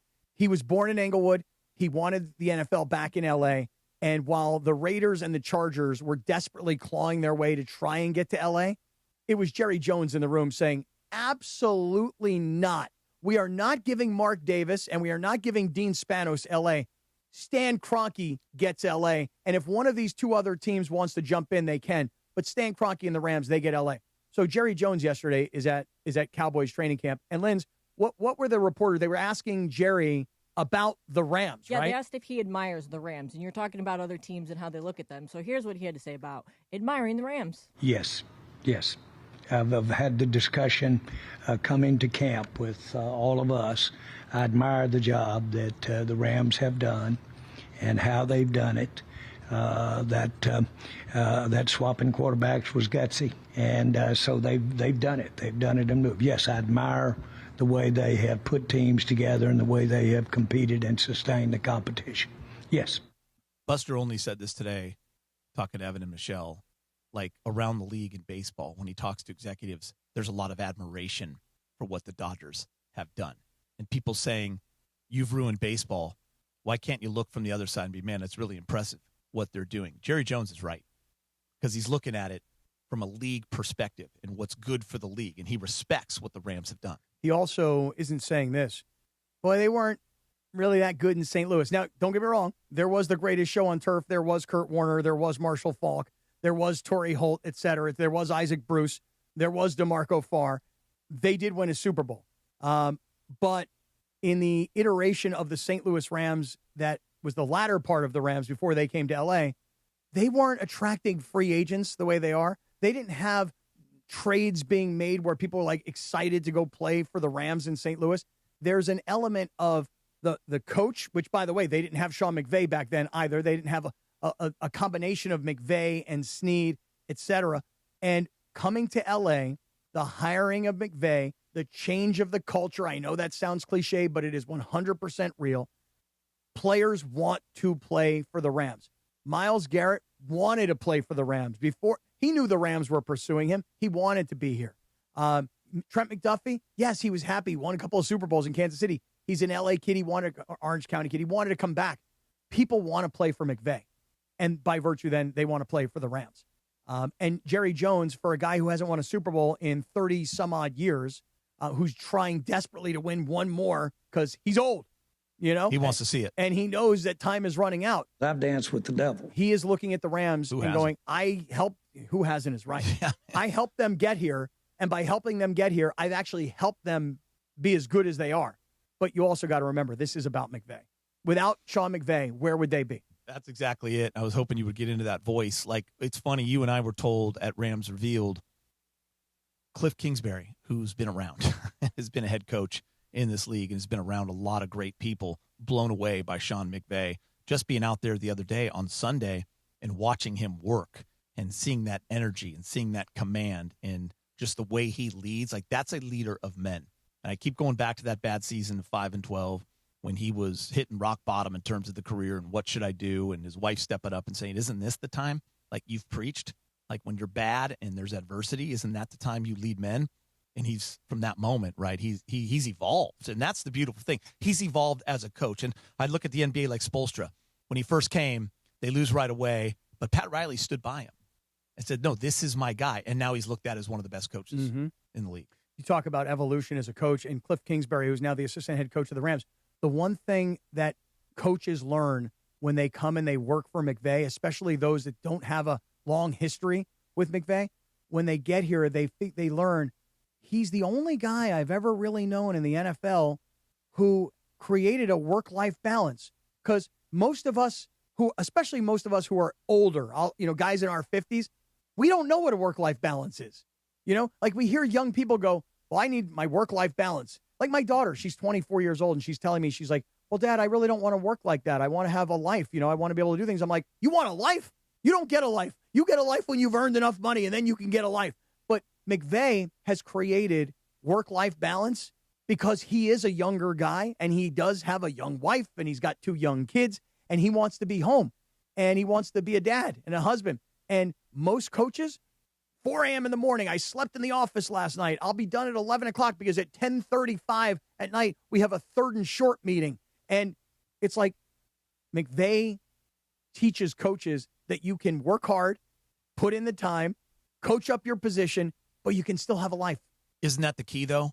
I mean, I look at you, Cappy, and everyone here at ESPN Radio. I see it at Spectrum, too. People that put in a lot of time. You were raised that way. I mean, just last Thursday, right? You're 7 to 10 in the morning, right? You're coming from San Diego, and then you're working at night. But you are finding balance. You're winning horse races on the weekend, or you're playing, the 9-hole exec course on a Friday. He's getting whipped cream shot in his mouth. You're getting whipped cream shot took in your a lot mouth. of whipped cream in the mouth. Yeah, you're getting just a little bit ago. You got Morales throwing the leg over and putting the all whipped cream. All right. Just let it go. Yeah, but I mean that was true. You did. I mean, just wait until we play Pie Face in the digital hour, and I got to lick the whipped cream off your face.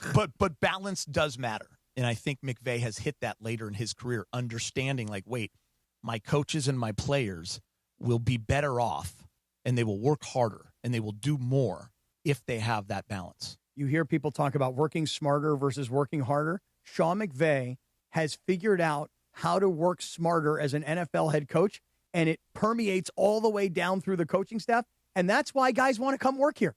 And it's, by the way, it's why guys don't want to leave here. There's a guy on the Rams coaching staff. His name is Jimmy Lake.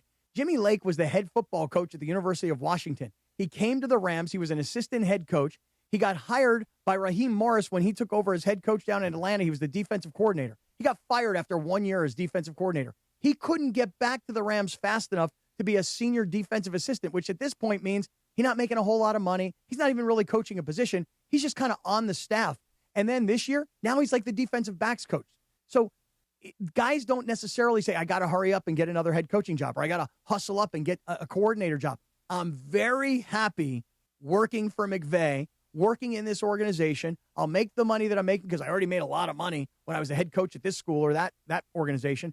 This is why Cliff Kingsbury, guys will come here. Cliff Kingsbury, he'll get another head coaching job somewhere, and he'll talk about how a younger Sean McVay, and I'm guessing they're not too far off in age, but Sean McVay taught me all of these things. And older coaches, this is the thing that blows my mind, older coaches will walk away from the Rams going, I'm 20 years older than McVay, and he taught me a ton. It's like the old John Wooden classic, right? Bringing in smart and good people to put around you, right? I look at what McVay in the front office did.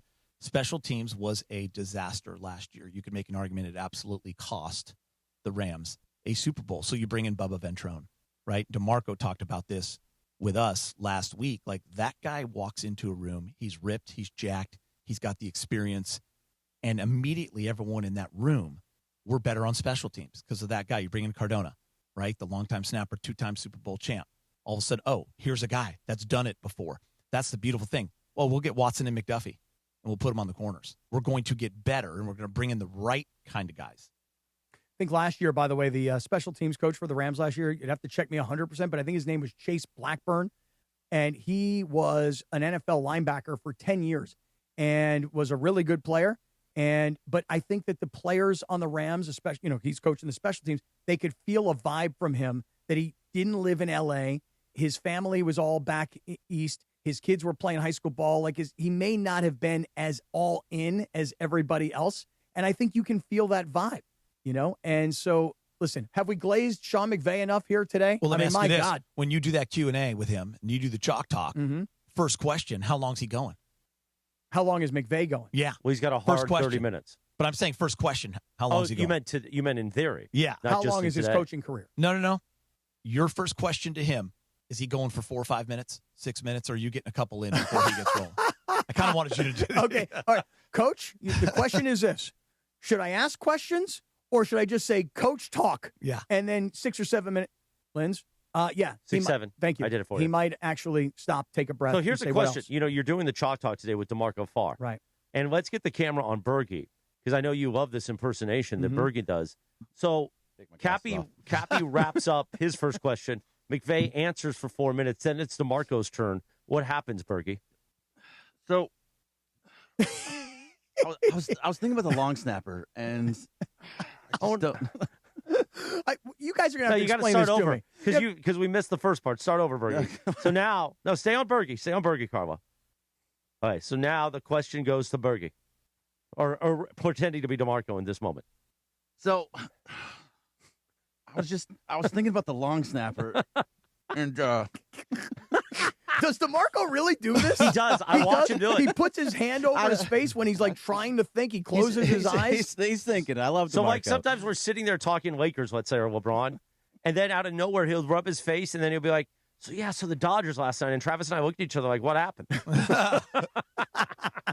Berg, how dialed in and focused I love DeMarco was so much. DeMarco Sunday? I mean, he dismissed us at first, and then we gave him some crap. So for that. DeMarco in that situation that's his world. That's he is the head dog of walking around that place, and he's beloved. Yeah. So he's walking around like everyone's like, oh, DeMarco.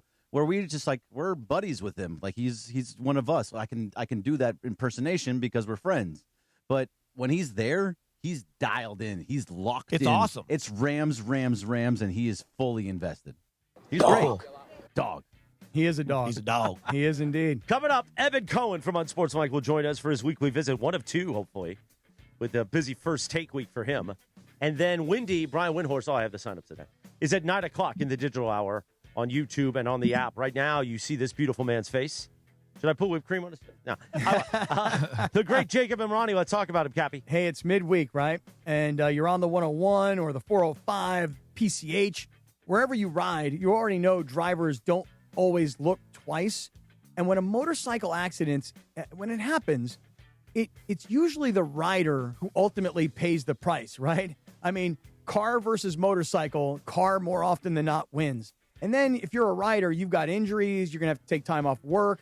You have a bike that may not be rideable for a while.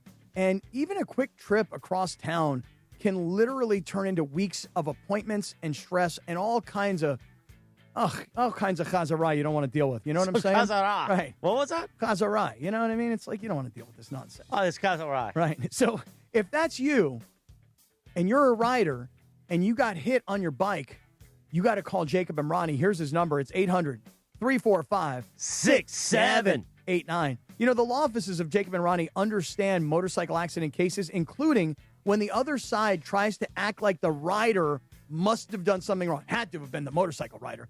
They'll review what happened, they'll deal with the insurance company, and they'll help you figure out the next move.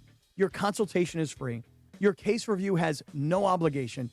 And again, critically important, you do not pay unless Jacob wins. So don't freak out about money. I can't pay a retainer. No, you don't pay unless they win. So here's the number. It's 800-345-6789. That's 800. This is a fast one. 345-6789. Or you go to calljacob.com. Did you partake, Geeter, there? I did, but my mic was off. But I still wanted to be a part of the team. That's good. That's good. 8:27 in the morning on a Wednesday. Sedano and Cap Morning Show. When we return in 3 minutes from right now, Evan Cohen. I can't wait till Evan hears about me spraying everybody with whipped cream. That's next on the Sedano and Cap Morning Show. It's the summer of schwas on the Sedano and Cap Morning Show. Why do we grill to order at Waba Grill? It's just better for you. Waba Grill. It's flavorful. Pick me up and never put me down. It's quality. It's fresh. It's spicy. Introducing our new Chili Crisp Dumplings. A spicy twist on a Waba favorite. Bold, crunchy, and tossed in fiery chili crisp. Get yours now, only at Waba Grill. It's for you. I'm here with Angelica, and getting a DUI is serious business, isn't it? It's a process, Cappy, and if you don't take action within 10 days, you run the risk of some pretty serious consequences.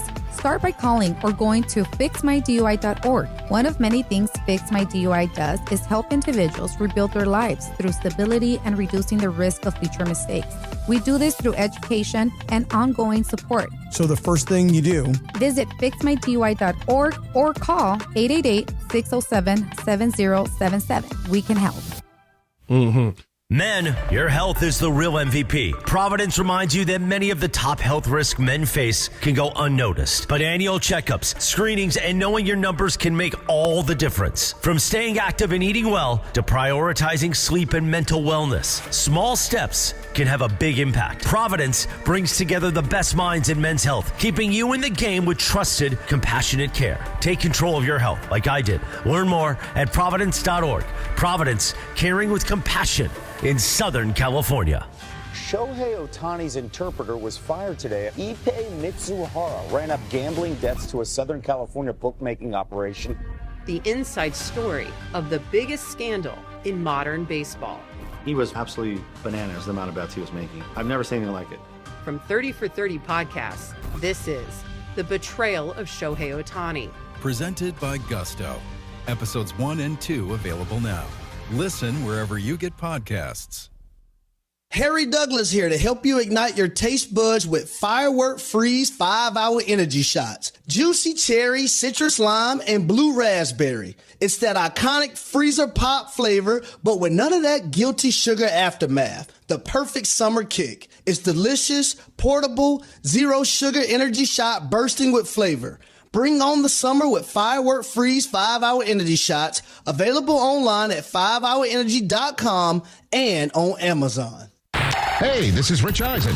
You're starting your day with the Sedano and Cap Morning Show on ESPN LA. Don't forget my show. The Rich Eisen Show is coming up this morning at 9 on 710 ESPN and the all-new ESPN LA app. Now, back to the Sedano and Cap Morning Show.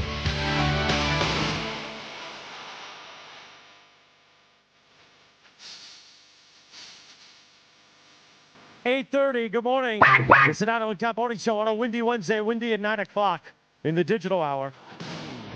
I'm playing more Whitesnake because I played it earlier. Yeah. But then I forgot to do the OTD I was because wondering what the deal was. I was so busy thinking about spraying whipped cream in your mouth, which I did. I sprayed whipped cream in everyone's mouth. You did. Happy birthday, John Sykes. He was with Thin Lizzy and Whitesnake. He turned 65 today. Really? And who doesn't like a little white snake on a Wednesday morning, right, Geeter?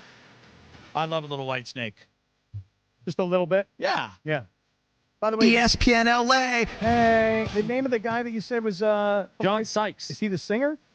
Dude, well, you don't know, do you? I actually don't. I don't either. Meanwhile, Doesn't matter. Rams training camp is back. Tune in today from noon to 3 for Mason and Andy Kamenetsky. Live from Rams training camp at LMU, where they'll speak to Myles Garrett around 3 p.m. Training camp coverage on ESPN LA.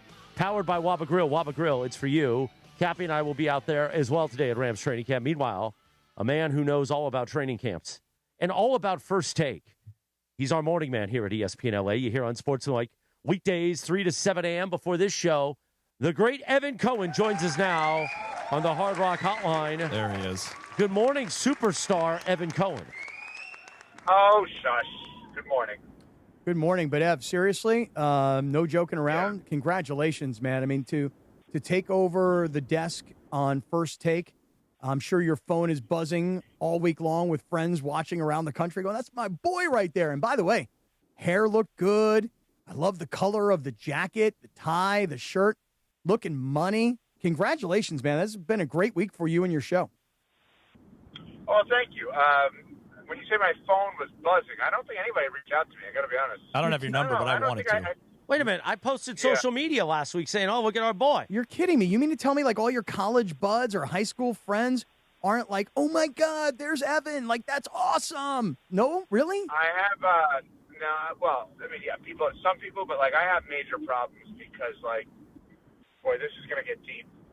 If I don't work with you or if I have nothing to do with you work-wise, I don't know how much I want to talk to you in general. Keep going. I love the honesty. Yeah, keep going. I just spend my entire day, as much as I possibly can, doing work-related things. So, like, there's a lot of people I've lost touch with, even though I have a lot of friends that I think are good people and stuff. But, like, I don't know. Like, I don't go around like, hey, I'm going to be on First Take this week. I don't do that. And, yes, there are people that have reached out to me.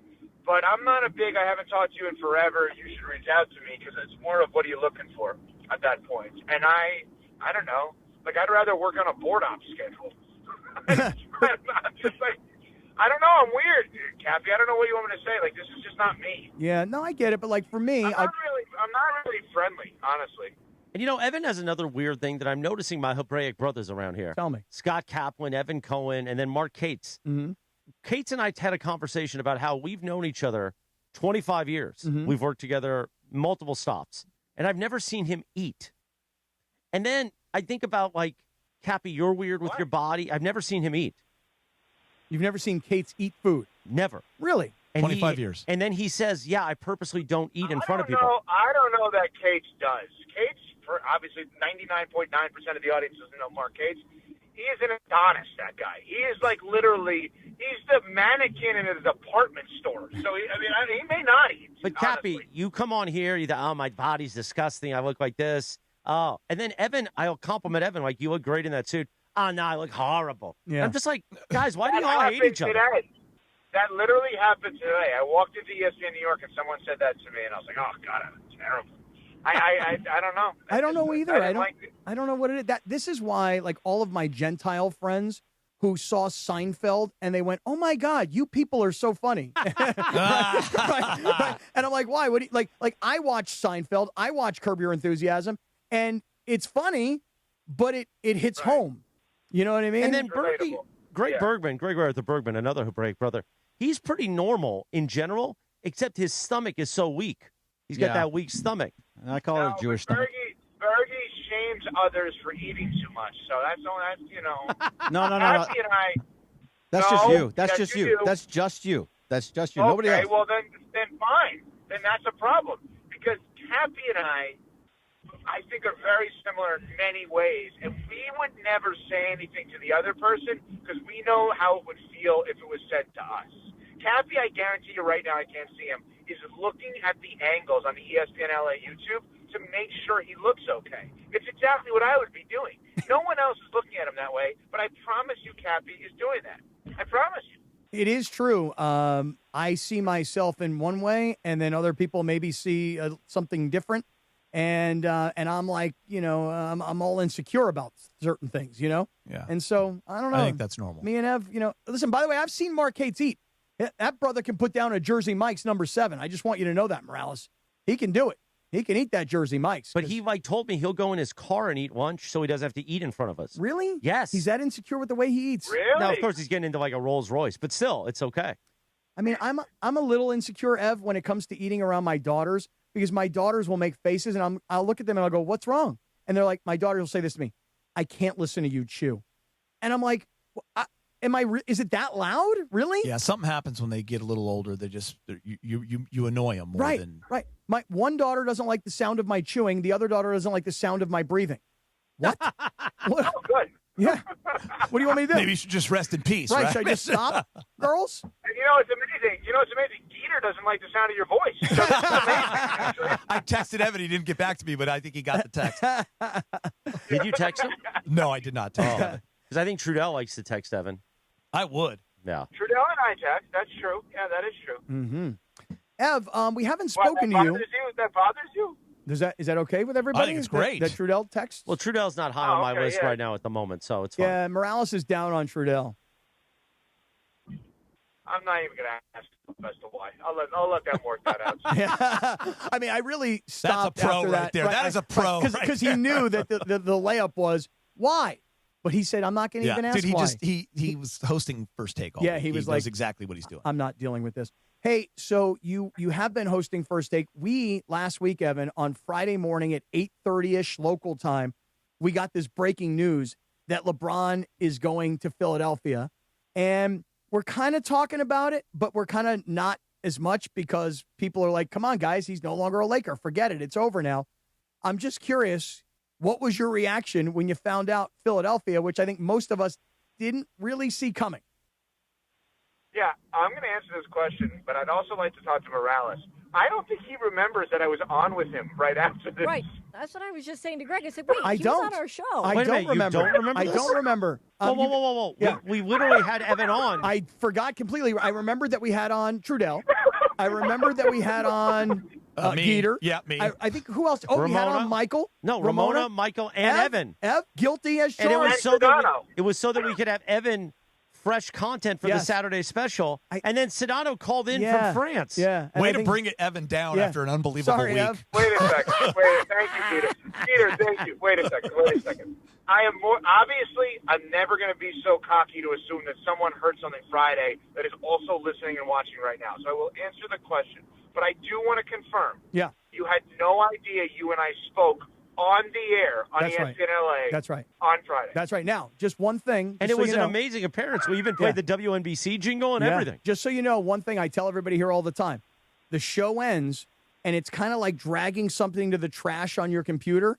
Like, it goes in one ear and out the other. Like, somebody will say to me, hey, that was really interesting what you were talking about earlier today. By the way, that rarely happens. But if it does, I'll be like, what was I talking about? Like, I don't know. Like, I literally, the computer has too much. There's no memory left, really, is the situation. So, yes, I thought forgot. we actually had some good, memorable stuff. Like, you don't remember Lindsay giving us the directions between Akron and Cleveland? Yeah, and you made fun of me for that? Yeah. Oh, yes. And also, when Lindsay said that LeBron played with high school basketball with the general manager of the Sixers. Which he did.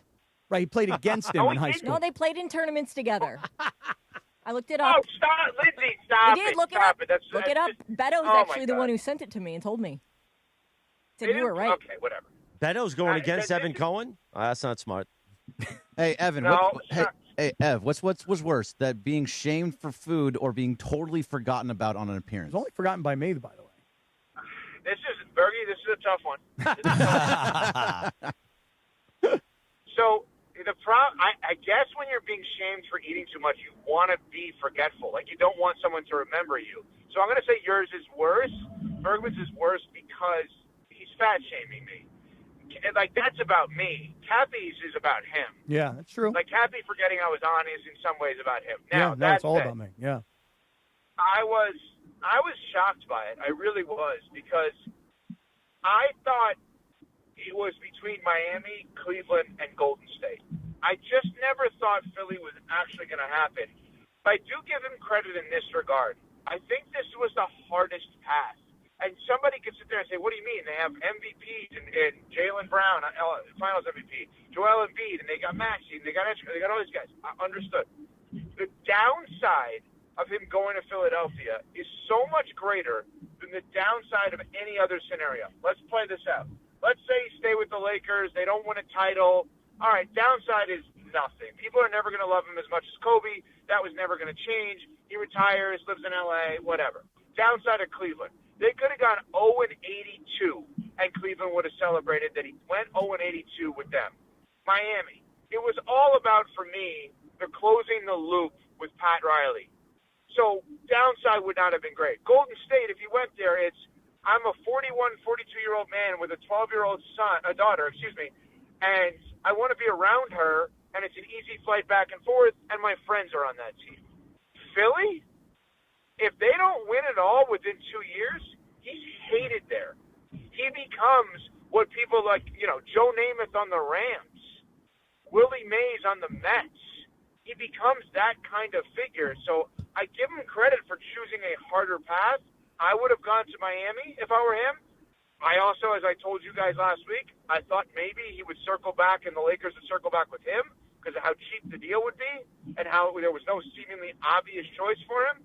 But I don't know. That's my take on this. That Cappy will then ask me next week, what was my take about LeBron going to Philadelphia? Right. And by the way, as you were saying some of those things, just a little teeny tiny bit refreshed my memory where I was like, oh, yeah. I do remember you talking about that. Just a little bit. Yeah, because my take didn't change that much from Friday, I got to tell you. How much of this, Evan, do you think, because I'm like you, I had them last in my pecking order of the four teams. And then I was mad at myself a few hours later when I started to kind of read the tea leaves and look at some info. And I thought, well, this makes the most sense. He hasn't been there yet. They haven't won in 40-plus years. And it's a fan base that is going to be so excited to have him. And that's going to kind of rejuvenate him a little bit. And he likes to feel that. Yeah. Geeter, I think it's a great point because if we re-engineer this, or reverse engineer, if we reverse engineer this, we look at it and say, wait a minute. Should we have been more literal on what they were saying? Oh, LeBron wanted to be in New York if they didn't win it all. LeBron wanted to be where? New York? Oh, maybe we should have picked up on that part. Instead of focusing on the Knicks, maybe we should have focused on the New York part, right? Maybe we should have focused on, why is Philadelphia now a candidate when after, the elimination against the Thunder, they would have never been a candidate, right? What changed? The person who runs it, Bob Myers, with I know he was there last year, but obviously Morey out, which is an important part of this. Jaylen Brown in. Okay, we should have thought about that. Maybe we should have thought about all of the intel he probably got from Michael Rubin, owner of Fanatics and former minority governor with the Sixers.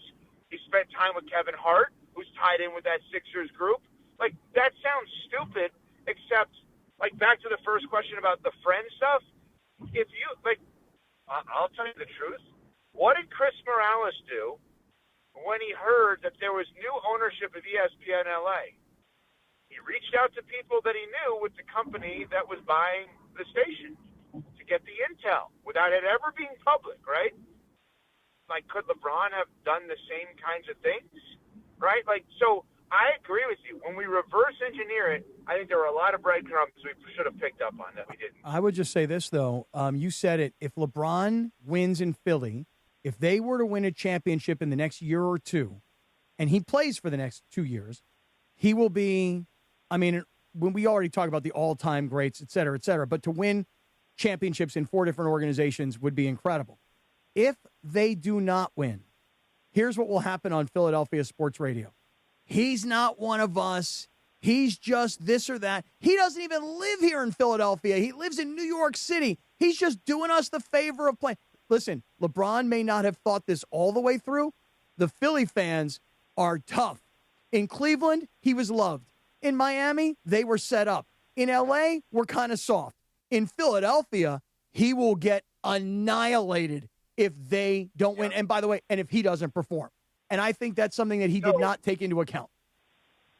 Can I absolutely? Well, you're right about your assessment of the tough nature of the Philly fans. I don't know, Cappy, that I agree with you that he didn't factor that in. He's LeBron James. He's pretty damn smart. But let me throw another curveball at you, because I actually haven't thought about it until now, and maybe you guys have all talked about it, and I apologize. Let's not say he wins in year 1, because I think that's too much of a stretch for me. Let's say he wins in year 2.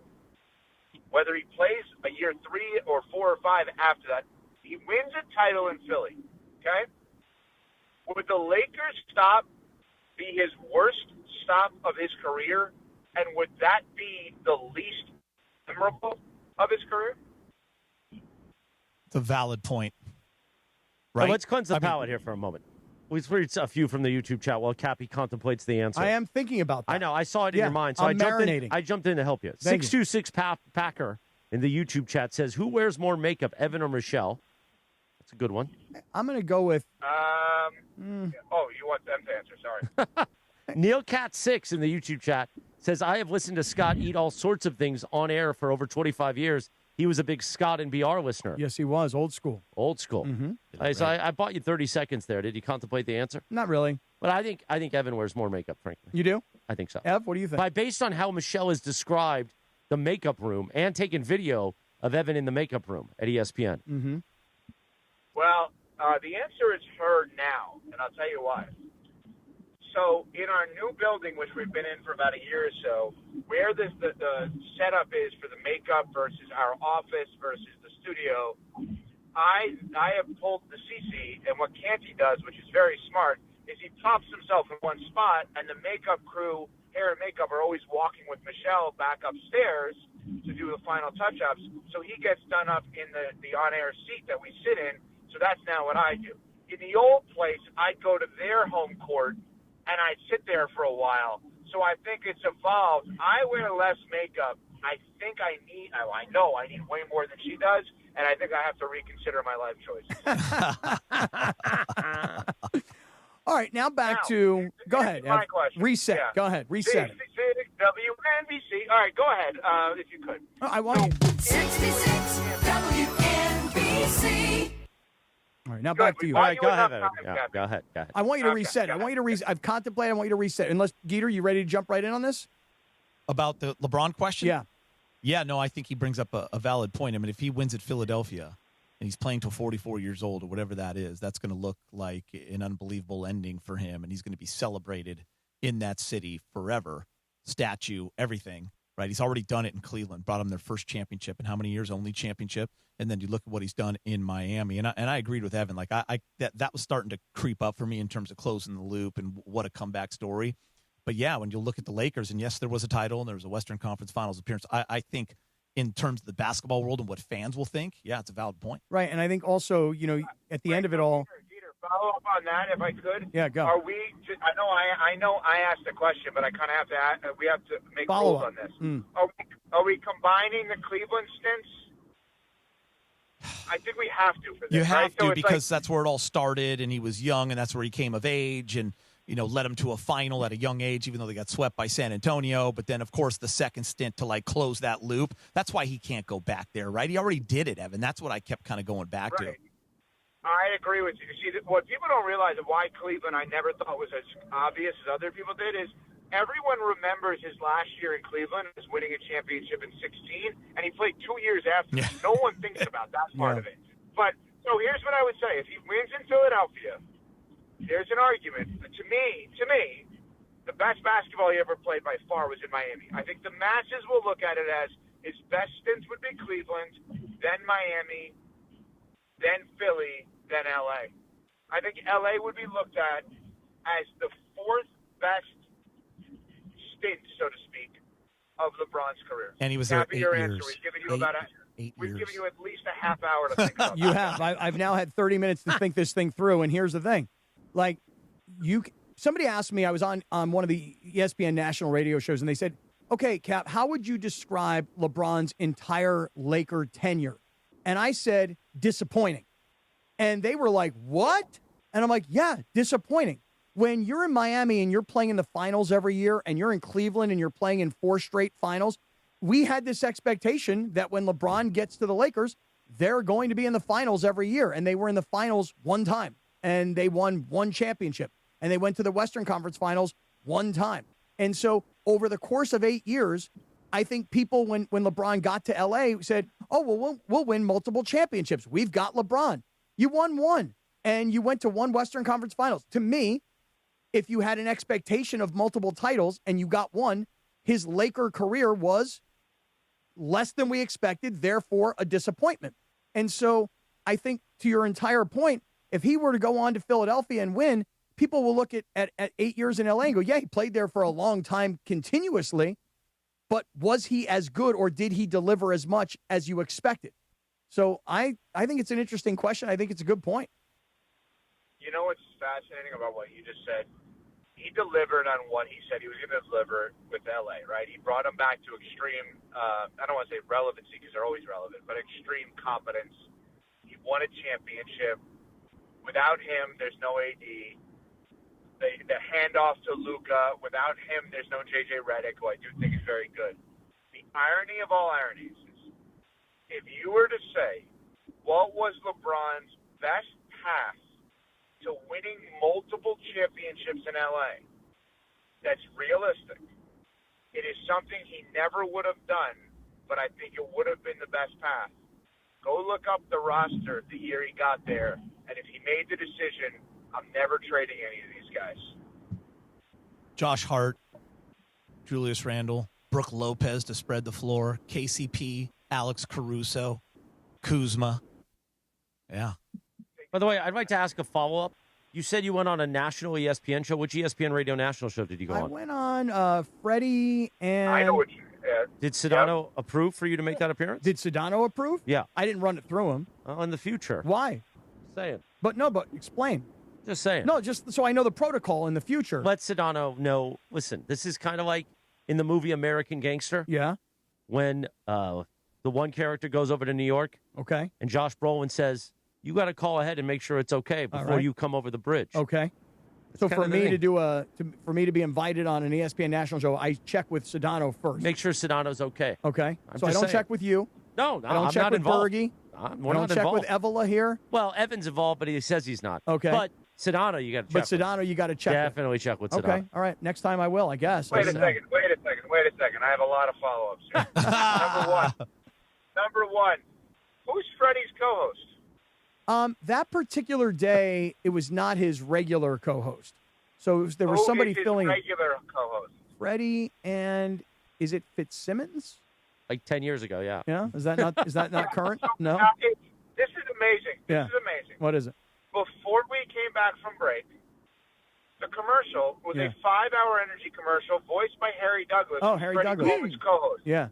So it's not Fitzsimmons. So that was literally a second before you just came back. Yeah, I didn't know. I don't hear the show very often. You'll have So to guess excuse what? me. Evan's going to be back with us tomorrow. Okay. In the digital hour. Oh, we'll have even more here. Evan Cohen. And even more Evan Cohen tomorrow. I'll forget that he was Evan, on we today. got to go, brother. We got to go. We All love right, you. have fun with Wendy. Bye. Thank you. Have fun with Wendy. Evan Cohen on the Hard Rock Hotline. Listen to Unsportsmanlike weekdays 3 to 7 a.m. leading into our show. When we return in the digital hour on the app and on YouTube, Brian Windhorst. Windy will join us on a Windy Wednesday right here on the Sedano and Cap Morning Show, the 8 a.m. hour, made possible by Fix My DUI. You know the number, 888-607-7077, or visit fixmydui.org. Angie and the team will take care of that. Maybe Tony Romo's calling Angie these days. Maybe we'll unwrap that story, too. That's all ahead, the Sedano and Cap Morning Show. Welcome to Milagro Tequila, where the sun shines, good times roll, and tequila pours. Take a sip of sunshine this summer with Milagro Tequila, crafted from 100% Blue Weber agave for bright flavor and exceptional smoothness. Shake up fresh margaritas with Milagro Silver. Mix the perfect paloma with Milagro Reposado, or enjoy the rich, smooth taste of Milagro Añejo on the rocks. Find Milagro at your favorite retailer, in-store, and online. Tequila never tasted brighter. Milagro Tequila. Please enjoy responsibly. The bikini debuted in July of 1948. Coincidentally, that's the last time I felt ready to wear one. Now your top reasons to visit Morongo. Appetite for Destruction plays the music of Guns N' Roses. Poolside playback, August 13th. Number 2. Summertime is pool time. Rent a casino with a private pool. And the number 1 reason. Don't pay high prices for gas. Morongo's Travel Center prices are the lowest priced gas around. Morongo, good times. Here in Los Angeles, our city water is loaded with chlorine and chemicals. That's why I got LifeSource Whole House Water System. It cleans and conditions water from every tap for healthier water with no salt and no regular maintenance. No more harsh, skin-irritating city water. Upgrade your water and your life with LifeSource. I did, and I'm never going back. LifeSource has been doing it for decades. Read the reviews. Call the LifeSource California factory today at 800-WATER-99 or visit LifeSourceWater.com. LifeSource Water, it's not just better, it's essential. LifeSource, taste and feel the difference. Warranty limitations apply. The success you've had in life matters. The late nights, the extra shifts, the moments you've stood up and said, I've got this. At University of Maryland Global Campus, we value your achievements because we're a school for real life. With UMGC, you can earn up to 90 credits toward a bachelor's for prior learning and relevant life and work experience, or transfer up to 12 credits toward a master's. We offer scholarships, affordable tuition, and online and hybrid classes, all with the support you need from your first day to graduation day and beyond. As an accredited state university, we've been transforming lives for over 75 years. Choose from more than 100 undergraduate and graduate degrees and certificates, and get ready to succeed again. At UMGC, success is yours for the taking and the making, and nothing should keep you from it, especially not an application fee. Apply now and we'll waive your application fee. Classes start August 12th. Learn more at umgc.edu. That's umgc.edu. Certified to operate in Virginia by Chev. There you were, surrounded by fans, sharing wings, sharing drinks, high-fiving random strangers. Everybody remembers the game, but nobody remembers the guy coughing behind you until a few days later. It's 2 o'clock in the morning. You wake up, you got a fever, your throat's on fire. So now what? Urgent care closed, ER slammed, telehealth? Maybe, but the pharmacy's closed. You need a medical emergency kit. These are not first aid kits, everybody. They contain essential prescriptions used for over 30 common conditions, sinus and ear infections, UTIs, stomach bugs, traveler's diarrhea, and more. You can even use your doctor-developed guidebook to select the right prescription or call their telemedicine doctor standing by. It's like an urgent care in a drugstore in your house. When you're sick, traveling, or stranded, you'll wish you ordered a medical emergency kit. Order online in minutes, and it's shipped to your door. Save $45 with our promo code 710 at urgentcarekit.com/710. That's promo code 710 at urgentcarekit.com/710. Head to Waba Grill for $5 happy hour weekdays starting at 2 p.m. Choose from 5-piece dumplings original or chili crisp or a spicy boom boom taco. Pair with your favorite premium one beverage, including our new strawberry watermelon lemonade refresher, both for just $5 only at Waba Grill. Hey, it's Mason. For the ultimate immersive sports experience, get into Cosm. See all your favorite summer sports on a massive 87-foot wraparound high-resolution display with reserved booth-style seating. The Cosm Hall features wall-to-wall live multi-view sports for all the big games. And in the Cosm Dome, August 1st and 2nd, it's Summer Slam 2026. The Cosm Deck, by the way, Cosm's signature menu of local food favorites, craft cocktails, and beers. For tickets, go to Cosm.com, and I'll see you at Cosm. The Hard Rock Hotline on ESPN LA. Brought to you, of course, by Hard Rock Casino Tajon. Experience gaming, dining, and live entertainment at the easiest drive from downtown LA. Must be 21 or older. Gambling problem? Call 1-800-GAMBLER. Andy Ortiz. When I lost my mom, she was only 46. And I lost my dad to cancer. It was the worst pain I ever felt. It made me think, what will happen with the people I love when my time is up? That's why I have life insurance. Ethos makes it easy. It's all online, take about 10 minutes, and you can get up to $3 million in coverage. Get your free quote at ethos.com/game. That's ethos.com/game. Paid testimonial. Time spent on application may vary. Online health questions required. Your ambition just met its match with Robinhood. You push yourself in everything you do, scanning headlines for insights, keeping an eye on the market. Robinhood puts you in control of your money, all on one platform. You expect more from yourself. Expect more from your money. Get started today at Robinhood.com/yourmoney. Again, that's Robinhood.com/yourmoney. Your money, your move.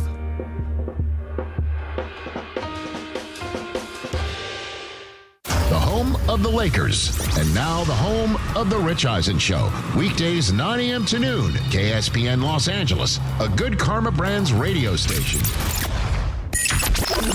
It's Windy Wednesdays on the Sedano and Cap Morning Show. Previously on the Sedano and Cap Morning Show. I don't have an AI picture of me with shirt off. No, you sent, by the way, wait, you sent him a picture of yourself? He sent me a picture. Well, let me get this. All right, hold on a second. There's a story to this. I got to get this in the group chat. All right, what happened here? So Geeter decided to send me this picture. Was he smearing bagels? No. Can I go ahead and set it up? Volleyball. Okay, we had a little beach game. A couple of the boys, a few of us are in this the fantasy league. We had our buddy in Chicago was in town, so we took a pic for the league, like, what's up? And I had posted it after the game. It's very Top Gun.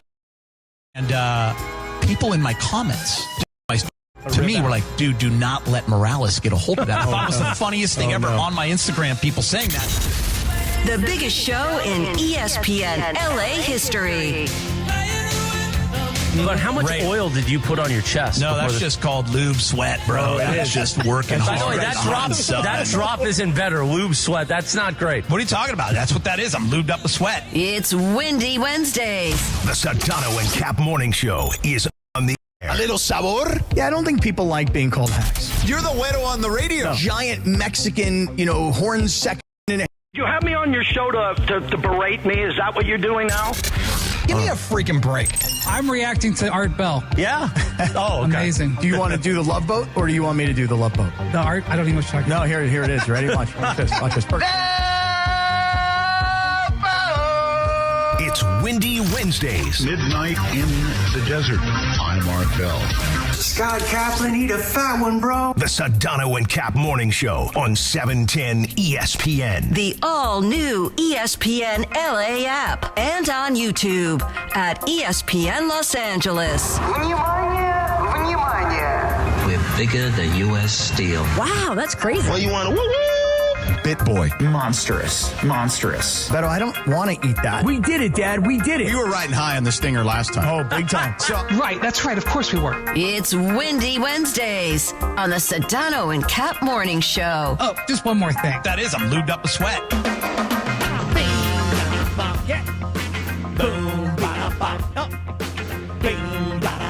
Oh, yes. Here we go, 9:02 and 40 seconds. The Sedano and Cap Morning Show on a windy Wednesday, on this Wednesday, the 29th of July, 2026. Chris Geeter McGee from Spectrum Sportsnet. Geeter's here in for Sedano, although Sedano's texting us with fever pitch from France. He's listening. Sedano's listening, and Sedano has said that I do not need to check with him in the future when invited to make an appearance on ESPN's national radio shows. By the way, it would help if I knew who the hosts were, even though there was somebody was filling in that day for Harry Douglas. Meanwhile, we'll get back to that because now the time we wait for every Wednesday. Yes, sir. Did you do the Love Boat for him? I Because he's haven't. connected. I haven't done it The for great him. Brian Windhorst joins us now on the Sedano and Cap Morning Show on the Hard Rock Casino hotline. Thanks to our friends at Hard Rock Casino to home the digital line, the satellite phone. Right on. Good morning, Windy. I'm waiting for the Love Boat. Do it. All right, do here it, goes, bud. here Do it. goes, here Come on, goes. Cappy.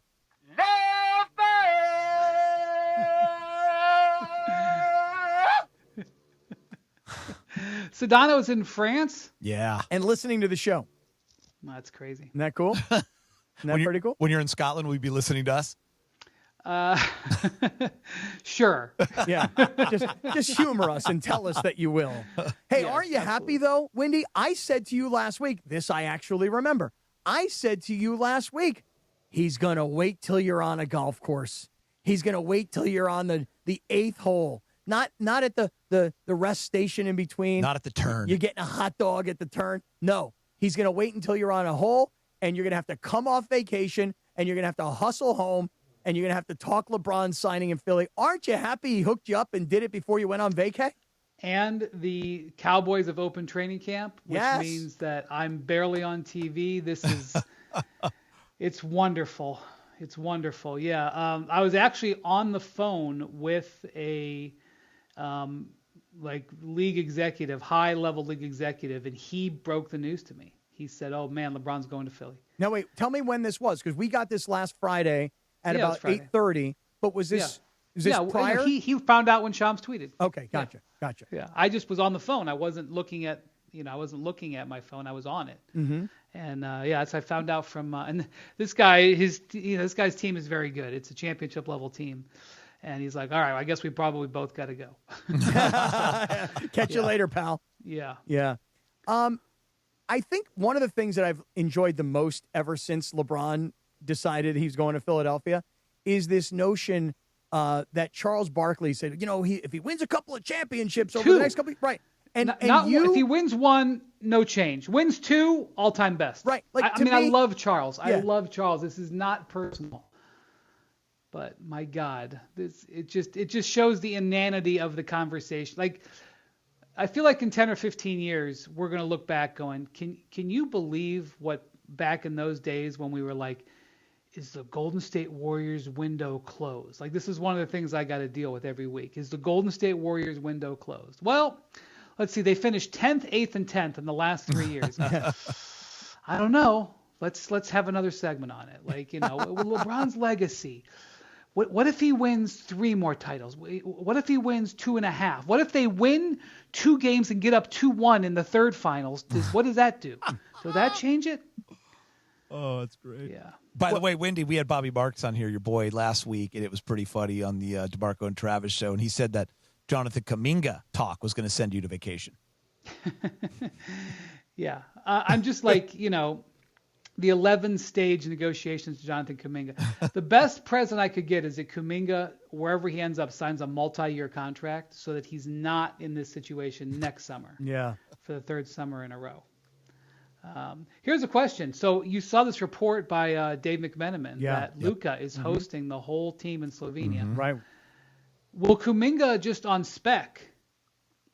Like, is he going to go there? Because, Kuminga may not, his deal might not get worked out till September, wherever it is. Like, just in case, will he be there in Ljubljana to, just in case? Like, like me, I find out and I get a phone call, LeBron's going to Philly, and I scramble into action.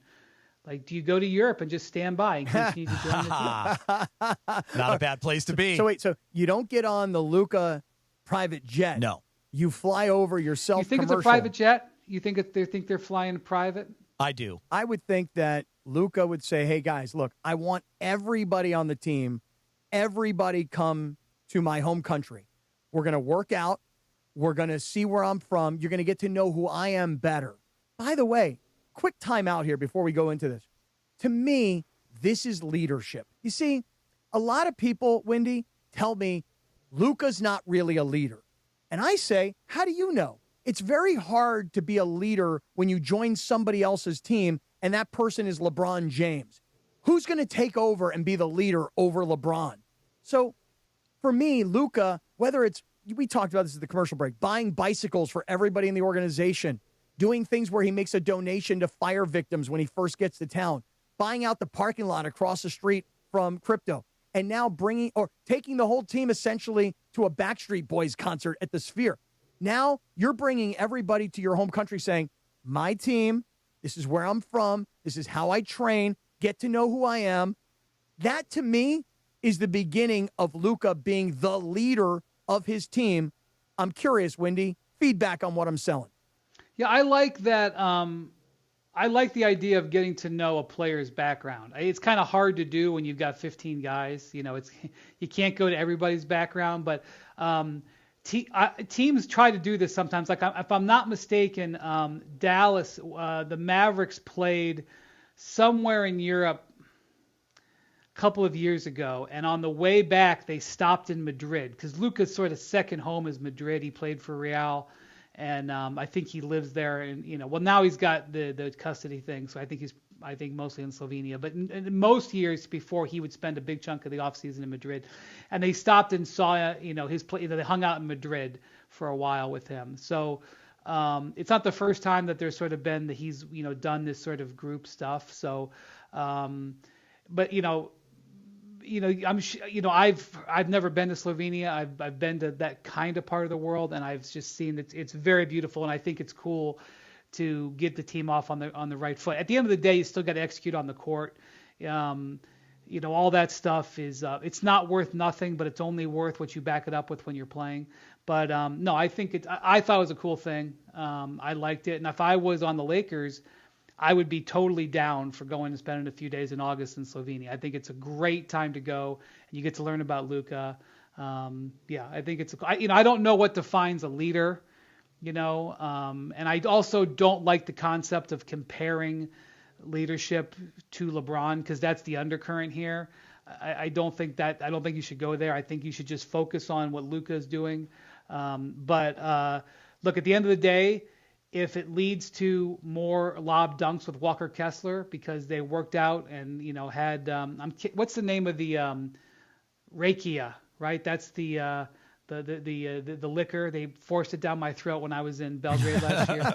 If taking some shots at Luka's favorite bar with Rakia leads to more Walker Kessler screen roll lob dunks, then so be it. Gee, what do you think, though? Like, I can't help but, as a team sports guy, thinking that when the guy who's being paid the most money and the guy who has the biggest resume, when that guy says, I want everybody to fly to my home country, I want to show you where I'm from, I want you to get to know who I am as a person more so than just the basketball player that shares a locker room with you guys, to me, that is the beginning of saying, my team now, I'm your leader, and this is what a leader does for his team. I'm a team sports guy, and I buy into these kinds of things. Yeah, and I think there's different types of leadership, right? There's the guy that walks into the room and walks the walk and doesn't have to say much, and everyone will follow. And when he does speak, those words have a lot of meaning. There's also a person that comes into the room and can bring people together with his voice. Luka comes in, and you mentioned the things, the Palisades fires, he comes in, he's donating money, he's revamping murals, right? He's putting his money where his mouth is and showing people, hey, this is where I want to be, even though I just got the shock of my life and was traded here. Bringing the team over to Slovenia, yeah, that is a way to unite, and there's a lot of new pieces on this team, and that is a big-time form of leadership. And I guess I would throw it to Wendy. It's also Austin Reeves, right, and that relationship that Luka has with him, Wendy, and that's going to be super important. We got a taste of it last year when LeBron missed those first 14 games, but now the expectations on Austin Reeves go up even higher. Right, but ultimately, so this is not a Lakers discussion. Let me just say that whenever I hear about this stuff, I think about this story that I did on the Minnesota Timberwolves. The Timberwolves had this outing in the Caribbean. I think it was in the Bahamas, but don't hold me to it. Similar kind of deal. And, they reinforced that we're going to be a family and, whatever. And they blew up. They took a big group photo on the beach, and they blew it up and they put it on the wall of their practice facility. And, when they start the season in September, it's like, we want everybody to remember this family and this atmosphere that we had. And by mid-season, literally 7 of the players were gone. And so I think it's an important thing, and I think it's good that they're doing it, and it's great for team building. And if the Lakers are in the conference finals in the spring, you could hear Walker Kessler at the post-game podium on a game where he had 24 points and 17 rebounds go, this is what we were talking about in Slovenia. And, all of that can go. But at the end of the day, if Luka's hamstring isn't healthy, it's background noise. So without trying, with saying with full sincerity that this is awesome and I love they're doing it, and it also is superficial in the grand scheme of things, I think I want to say both of those things without trying to, with respect, if you'll follow me there. Yeah, no, I absolutely think that's fair, Cappy, right? Yeah, no, I mean, this is just a step, and, right. and it's a cool step, and it is a story for now, but there's a business side of basketball, and you have to win, right? And you have to be healthy, and all those things are absolutely true. And your point is made that if Luka's not healthy come the playoffs, all of this is moot. However, if, to your point, they're successful, you'll hear these guys reference, but it was that trip, and it was that workout, and it was that bonding, and and it may work, but if in the end the Lakers don't win, all of this will have been for naught, frankly. In my era, so I can't speak to maybe what went down in the 80s or the 90s, and so I'm not saying that they originated this, but in my 25 years covering the league, the quintessential situation of this was the Celtics in 2008 when Garnett and Ray Allen came onto the team, and they had some other new players as well. They went to Rome. And to this day, Kendrick Perkins, who was on that team, Paul Pierce, these are guys that I work with at ESPN, they talk about that. You remember Doc Rivers and the whole Ubuntu thing? I don't know if I'm saying that right. He kind of Doc didn't invent that concept, obviously, but he brought it to them in Rome, and they had this getaway in Italy. And also you hear about I think the other comparison is the Dream Team going to Monaco in '92, this sort of legendary. That's what you're looking for. You're looking for it lighting a spark, and 20 years from now, you got Mamu saying, "Oh my God, that night that we got drunk and swore a blood oath to each other, in Ljubljana, it led to their first of our 7 titles." But I'm just going to say that out of this, because I've also been around, I've also seen these things be cool and create great social media and be the topic at media day, and then it not matter. So just saying both with respect. Understood. Hey, one thing I thought was interesting in all of this post-Laker, post-LeBron world that we're living in now, I thought I saw a clip on social where Shams Charania went on the podcast with Rich Paul and Max Kellerman, and he told an interesting story that, and Rich Paul was like, "Wow, I didn't know you knew about that." And then Shams said, "Well, I didn't report it because I was told off the record, but now that it's over, I can talk about it." That LeBron had actually gone back to Ohio. Not that he didn't post on social, we knew he was there, but that he met with the whole top level brass of the Cavaliers. And so I guess I'm not surprised that LeBron would have had that sort of meeting. I'm maybe more surprised, Wendy, that story didn't get out in advance of his signing with Philadelphia. Did you know about that, or do you have an opinion about it? I mean, I knew that he had met with the Cavs, but he had talked to a lot. He had talked with people with the Heat. He had talked to people with the 76ers. He had talked to people with the Warriors. This happened with a number of teams, and all of the teams were saying the same thing. We don't know. We don't know what it means. I mean, all of the it was all cordial and everything like that. And, it was easy because they were able to meet. LeBron has the ability to meet in Akron in secret. It would be a little bit, maybe a little harder, if he walks into the Four Seasons in Philadelphia to try to pull it off. But again, the thing about it is that it was all one way. And so nobody had a read on it. If he'd only, in 2014, when he came back to Cleveland, it ended up being a really good story. I wrote about it at length, this meeting that Dan Gilbert had. He flew his jet down there and people were tracking his jet. And, they were like, "Oh my God, why is his jet going to South Florida?" And he puts up some tweet that he was in his backyard and he was lying.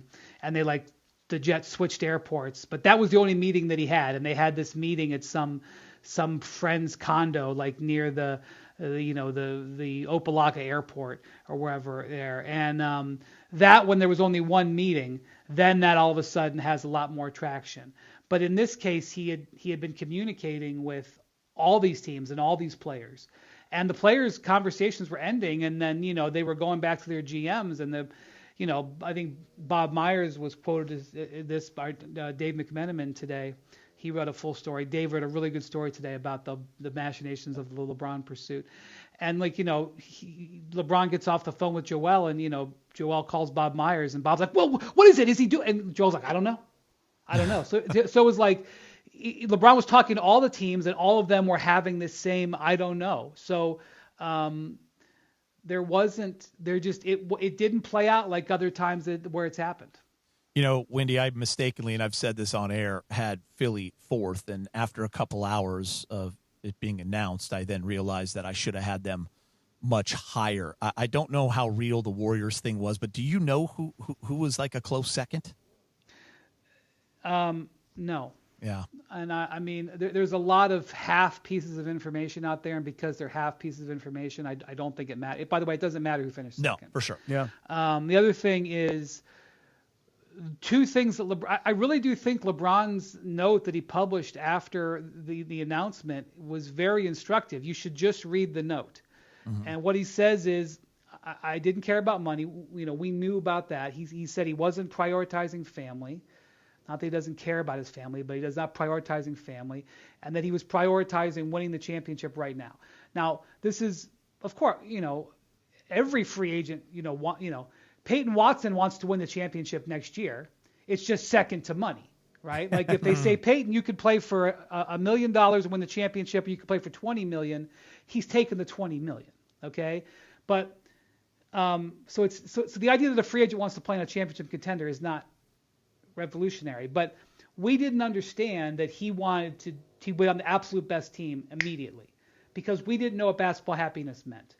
Because if he goes to like Golden State and Miami, in my view, would not be championship favorites if he had just signed there. Now, if Golden State had traded for Anthony Davis, we have a different conversation. But if he had just signed there, like if we knew 2 weeks ago, family is not going to be a part of this decision, Cleveland would be in trouble. Right? We would if just that piece of information came out that family was not going to be a guiding principle, Golden State and Cleveland would have dropped down on the odds. Do we agree with that? Yes, we agree. Yep. 100%. And if we'd have said that winning a championship in 2027 is like priority number one, Philly would have maybe gone to the top. Maybe Cleveland would have been up there too, but Philly would have gone to the top, and Golden State, Miami, all those teams would have come down. Maybe Denver or Minnesota would have gone to the top. So once he explained himself in that note, you start to see the pathway more to Philly. Having said that, choosing Philadelphia, I've used the word outrageous, and it's been aggregated as if I'm criticizing it, even though I said I'm not criticizing it. But that's modern age. You can't ask for baseline humanity. That doesn't happen. The reason I say it was outrageous is because it's completely outside the bounds of what you could possibly see. The idea that he would go to a city that he basically has no connection with, to play on a team that he kind of fits on, but there are other fits out there that made more sense. And to walk into a situation where the fans are going to be relentless on him, he's going to play down the road from the defending champion Knicks. Like, there's a lot of situations that are fascinating in this decision, and outrageous, unbelievable, ridiculous, not ridiculous like stupid, but ridiculous off the wall. I think all of those things, but more than anything else, very interesting. And there's no way that you can say that the Sixers and that the NBA didn't get outrageously, absurdly, ridiculously more interesting with this decision. Amen to that, no doubt about it. By the way, the one guy who's probably pissed about this whole Luka trip to Slovenia is probably Jackson Hayes. I became a Slovenian citizen, and I don't even get to go on the trip. You're so right, Cappy. I didn't even think about that. He's in Salt Lake. So right. Wendy, I know you got to run, and we will miss you for the next month while you're on vacation. But enjoy golf. By the way, you said something about, maybe Cappy did. In Scotland, when you're playing golf, do they do hot dogs on the turn? I don't know. It's a good question. What do they give you on the turn? Well, first off, there is no – the turn is 3 miles from the clubhouse because the proper Scottish links, and there is a lot of fake Scottish links, both in America and, in fact, in Scotland. But the whole concept is – that you play the first 9-ish holes. Sometimes it's not 9, sometimes it's 8, sometimes it's 11. You play out along the sea, and then you literally turn.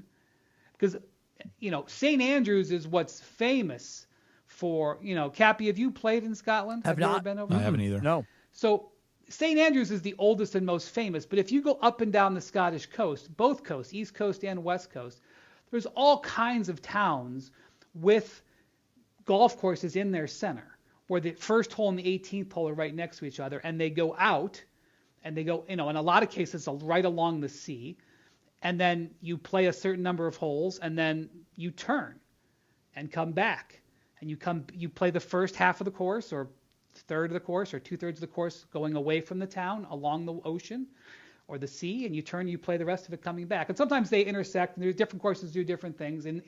At St. Andrews, they have something called the loop.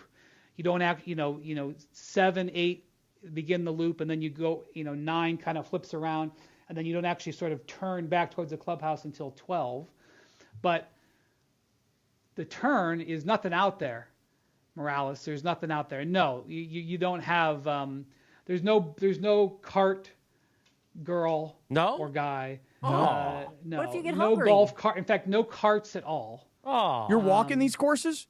You're walking the courses, and it's an easy walk because it's 67 degrees. Maybe it's a 67. little bit. That's for you, Lindsay. There's a little bit. Sometimes it gets into the 70s, but it's usually in the 50s and 60s. And there's mounds because you're walking over sand dunes, but you're not walking up and down giant hills. It's usually an easy walk. And they have Caddies? great trolleys, they call them, 3-wheel trolleys. For your clubs. We would call them, Carts. They're like, hand carts. Yep.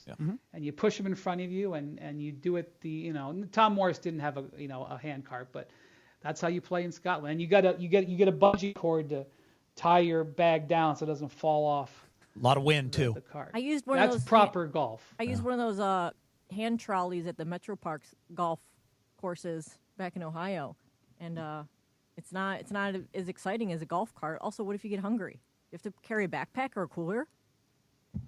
No, hell no. You don't have any of that. Hey. You got what you arrived with. Sounds brutal, Wendy. Yeah, and you go out there and you play golf like old Tom Morris invented it. And by the way, with a with the mashie elements too. And a feathery ball stuffed with feathers. No, I mean, no. What happens is you come into the clubhouse and they overcharge the Americans for gear, and is what happens. And they charge the Americans literally 5 times the price to play the course, and whatever. But with all due respect, LeBron and the 2016 Cavs, they went to this place in Scotland, and I give them incredible credit because they went to Inverness, which is like Bakersfield. like I talked to Richard Jefferson. Richard Jefferson was calling the finals for us, and he didn't know when it was going to end. And he was going to go meet up with them. And so the finals end, he's in San Antonio, and he calls up JR or LeBron or whatever. He goes, okay, where are you guys? And they go, we're in Inverness. And he goes, where?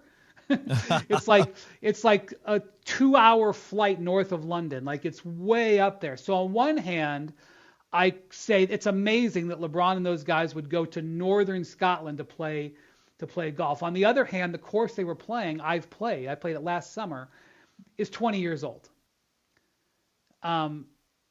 It's beautiful. It's luxurious.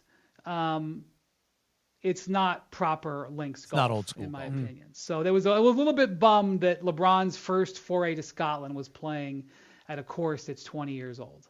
I want to play at courses that, that old Tom Morris was involved with or whatever. And I want to not be able to understand what the guy at the starter hut said. I want him to talk to us and then not be able to understand the English. Now we're talking. Now you got what I want to do. All right, I have one quick question before you get out of here. So for somebody who's serious about golf, who goes to Europe to play golf, if you have your best round of your life, what kind of score might you shoot?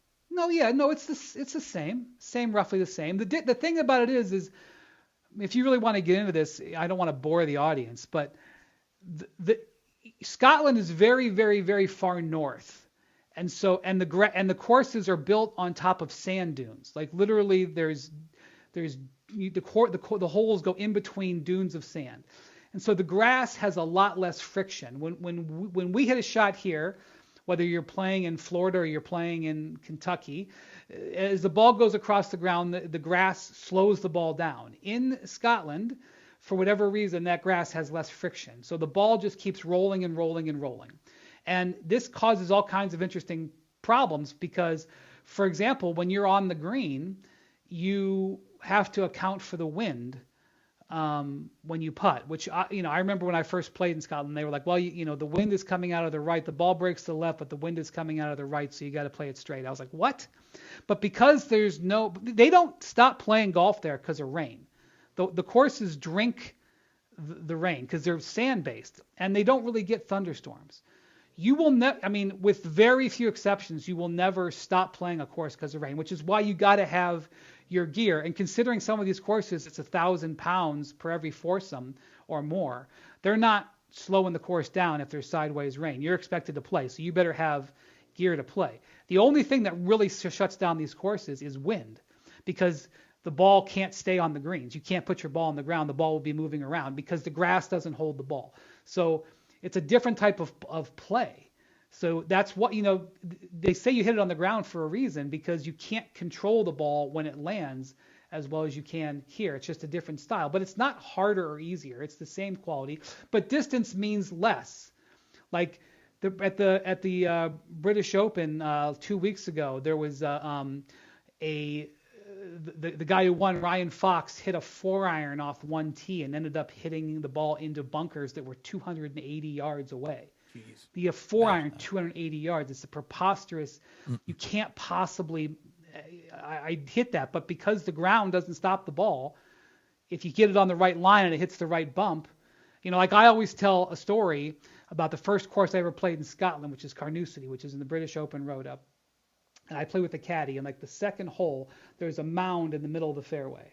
And he says to me, hit the ball to the left of that mound.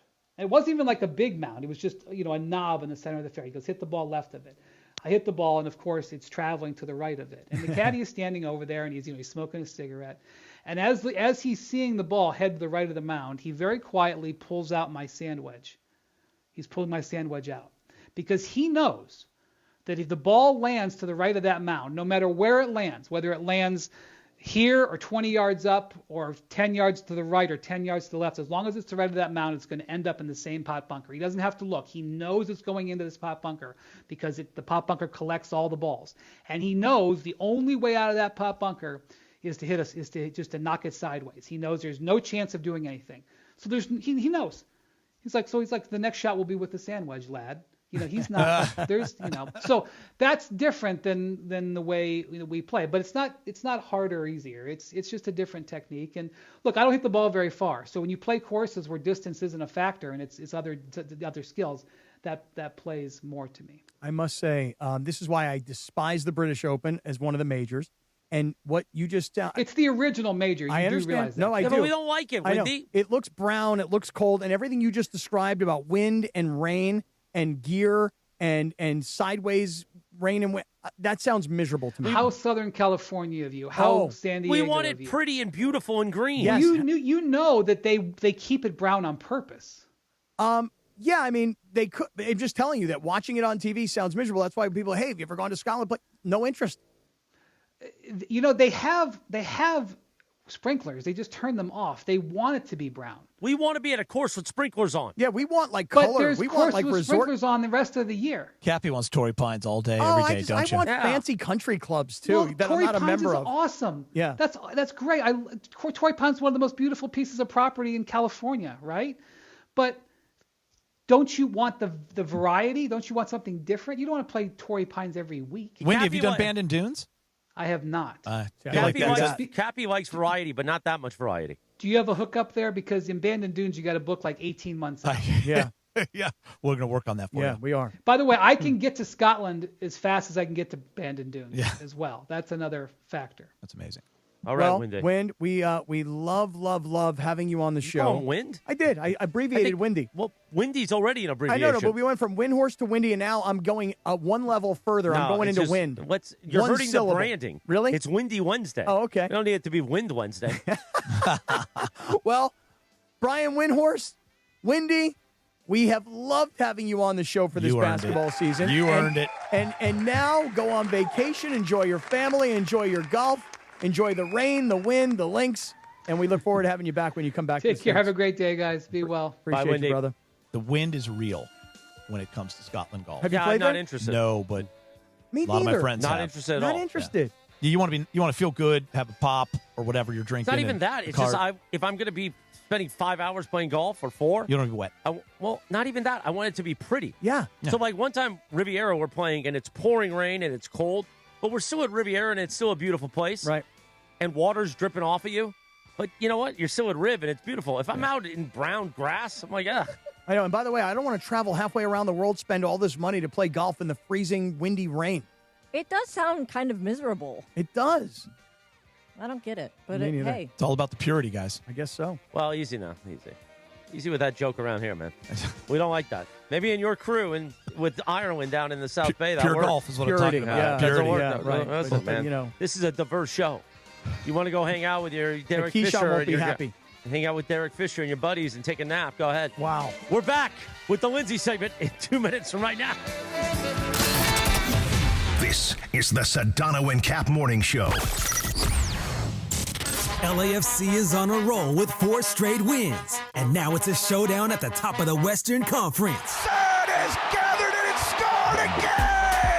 Son Heung-min and Denis Bouanga are both red hot, scoring in 3 straight matches as the black and gold take on the Vancouver Whitecaps, with both clubs tied at 33 points. Denis Bouanga is absolutely red hot. LAFC versus the Whitecaps. Coverage begins Saturday at 4 p.m. on the ESPN LA app.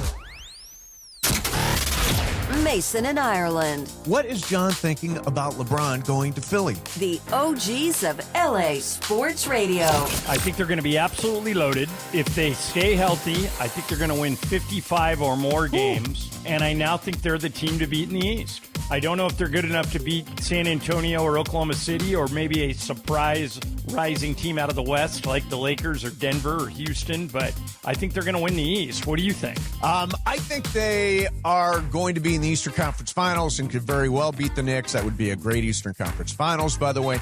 John, this has a super team kind of look to it. Those 5 starters, if you count Embiid being healthy, that is a dynamic starting lineup. Now, I would imagine that it's going to take some time. Mason in Ireland, weekdays at noon on 710 ESPN, the all-new ESPN LA app, and live on YouTube. It's DeMarco Farr and Travis Rogers for your afternoon drive. I don't know what I would do if somebody bowed to me. What's back. up? And bowed. I mean, it's like the human instinct is just bow back, right? Like, if you come at me like this, I'm going to shake your hand. If you come in with a fist, I'm going to fist bump you. If you come in with a bow, I'm going to bow. I think the first thing I would do is grab my wallet. DeMarco and Travis have taken over Afternoon Drive. Weekdays starting at 3 p.m. on 710 ESPN. The Sedano and Cap Morning Show is on. I really want to play that sausage game. I like swing your sausage. That's like my kind of game, I think. Mornings on ESPN LA will never be the same. No, I have nothing to do with this. Exactly what you do. Oh, my God. Look at him swing that sausage. Back to Sedano and Cap. 9:37 on a Wednesday, a windy Wednesday. Thanks to Wendy who joined us. He'll be off for about a month. Then he'll be back. Time for the Lindsay segment. We do it each weekday around this time. We like to play a TV theme. This is the theme song to Baywatch because on this day in 2006, Pamela Anderson got married for the second time to Kid Rock. I don't even remember her being married to Kid Rock. She got married to him twice? To Kid Rock? No, the other time was the other guy. Tommy Lee. Tommy Lee. Oh, yeah. Oh, yeah. But I don't remember her being married to Kid Rock. Nor do I. I do. I don't at all. Yeah. Did they make a video too? No. No, but I was waiting for that sequel. That video was hot on VHS tape.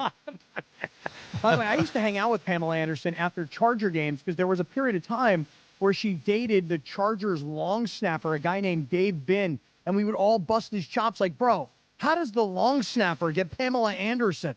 But this was post Tommy Lee. Listen, all you got to do is be funny, Jack. No, he wasn't really that funny. Well, then he's a football player then. Maybe he had Maybe. Yeah. Maybe he was one of those guys that you always describe that when he walks into a room. You gotta have confidence to be funny. Mm-hmm. Make him laugh. And that's more than half the battle. That's why Funch's got his go. He's a character. Yeah. Wasn't my looks. I'll tell you that. You know what's funny about Punch is I was in there setting up the pie face game for the Lindsay segment. He goes, I'm not playing that game. Putting whipped cream on my face, that's where I draw the line. Yeah. I just shot whipped cream on you. And then last hour. It's messing up my moisturizer, okay? You meant it, though, when you said that. Yeah. Oh, yeah. I did He's like, I'm not him. I'm not that guy. And I don't love this. This is the line? Like this is the line. I don't We've love gone through a this lot today. of things, but this is the line. That's the line when I rub whipped cream on my face. It's not 7-Eleven devil's eggs. It's No. pie face. Yeah. I gotta When I ingest something, that's not, that's not bad. I gotta go interview Sean McVay today. I gotta have pie face. You can explain that to him. You can follow Lindsay at Lindsay Baseball on Twitter, Instagram. Don't forget our sponsor of the Lindsay segment, Hernandez Wholesale Flooring. Summer's here. Before your next barbecue or family gathering, upgrade those old floors with Hernandez Wholesale Flooring. Visit HernandezWholesaleFlooring.net or the showroom next to the Commerce Casino. Hernandez Wholesale Flooring. No games, no gimmicks. No sale beats wholesale. By the way, Lindsay, the whipped cream that you put on the pie face game is just completely fallen off. Take it away, producer Lindsay. Thanks, Christopher. All right, we'll spray some more back on there. Yeah, we'll spray more. Oh, this Jack. is real. Yeah, it's real. Take a look at this right here. So what you do is you stick your head in the hole, Mm-hmm. and then you spin the little spinner there. It has some numbers on it, Okay. and that will tell you how many times you need to crank the hands. And if you're unlucky, then you're getting hit in the face with the pie, which is, just some whipped cream. Last time we had Christopher was the one who got. Yeah, I got it. And then Chewy, now it's coming back to me. As Celine Dion once said, it's all coming back to me now. Yeah. And then Chewy, the pooch, he licked that whipped cream off my face. He was excited. Yeah. He was. I'm worried because, remember, 2 weeks ago I was at SeaWorld and that penguin crapped all over me. I mean, this looks like penguin duty. You know what I mean? Like the one you saw yesterday, downtown L.A., 9th and that was Figueroa. disgusting. That was really gross. That was like frozen yogurt, dark chocolate. Oh, we got it, man. All right, Cappy, you go first. All right, what do I do? I spin? Okay. Spin the spinner. I'm spinning the spinner, and I have 2. All right. Did you put more whipped cream on there? Or do you, I didn't put more whipped cream. How do you Let me crank come it? in there and do it. You 1, So you stick 2. your head in. Okay. You stick your head in. Okay. And then you hold it, the 2 little cranks. I did that. Well, you got to set it down. You got to set it down. Just push your mic down. You've done this before. Okay. I don't remember. Here, kill the bed a little bit. Lower the bed a little bit. There we go. There you go. Now I don't crank think your it face twice. can fit in that. Crank it twice. 2. Okay. I'm Nothing? free. I'm free. All right. I did it. Now we're going to pass it over to Funchy. Okay, Funchy Leva, and I'm going to add some whipped cream. We're going to pass it over to Geeter. Funchy, No, you're really Funchy, not going to come do on. Well, you really added some cream in there, kid. it? There's so many drops in the last 3 minutes.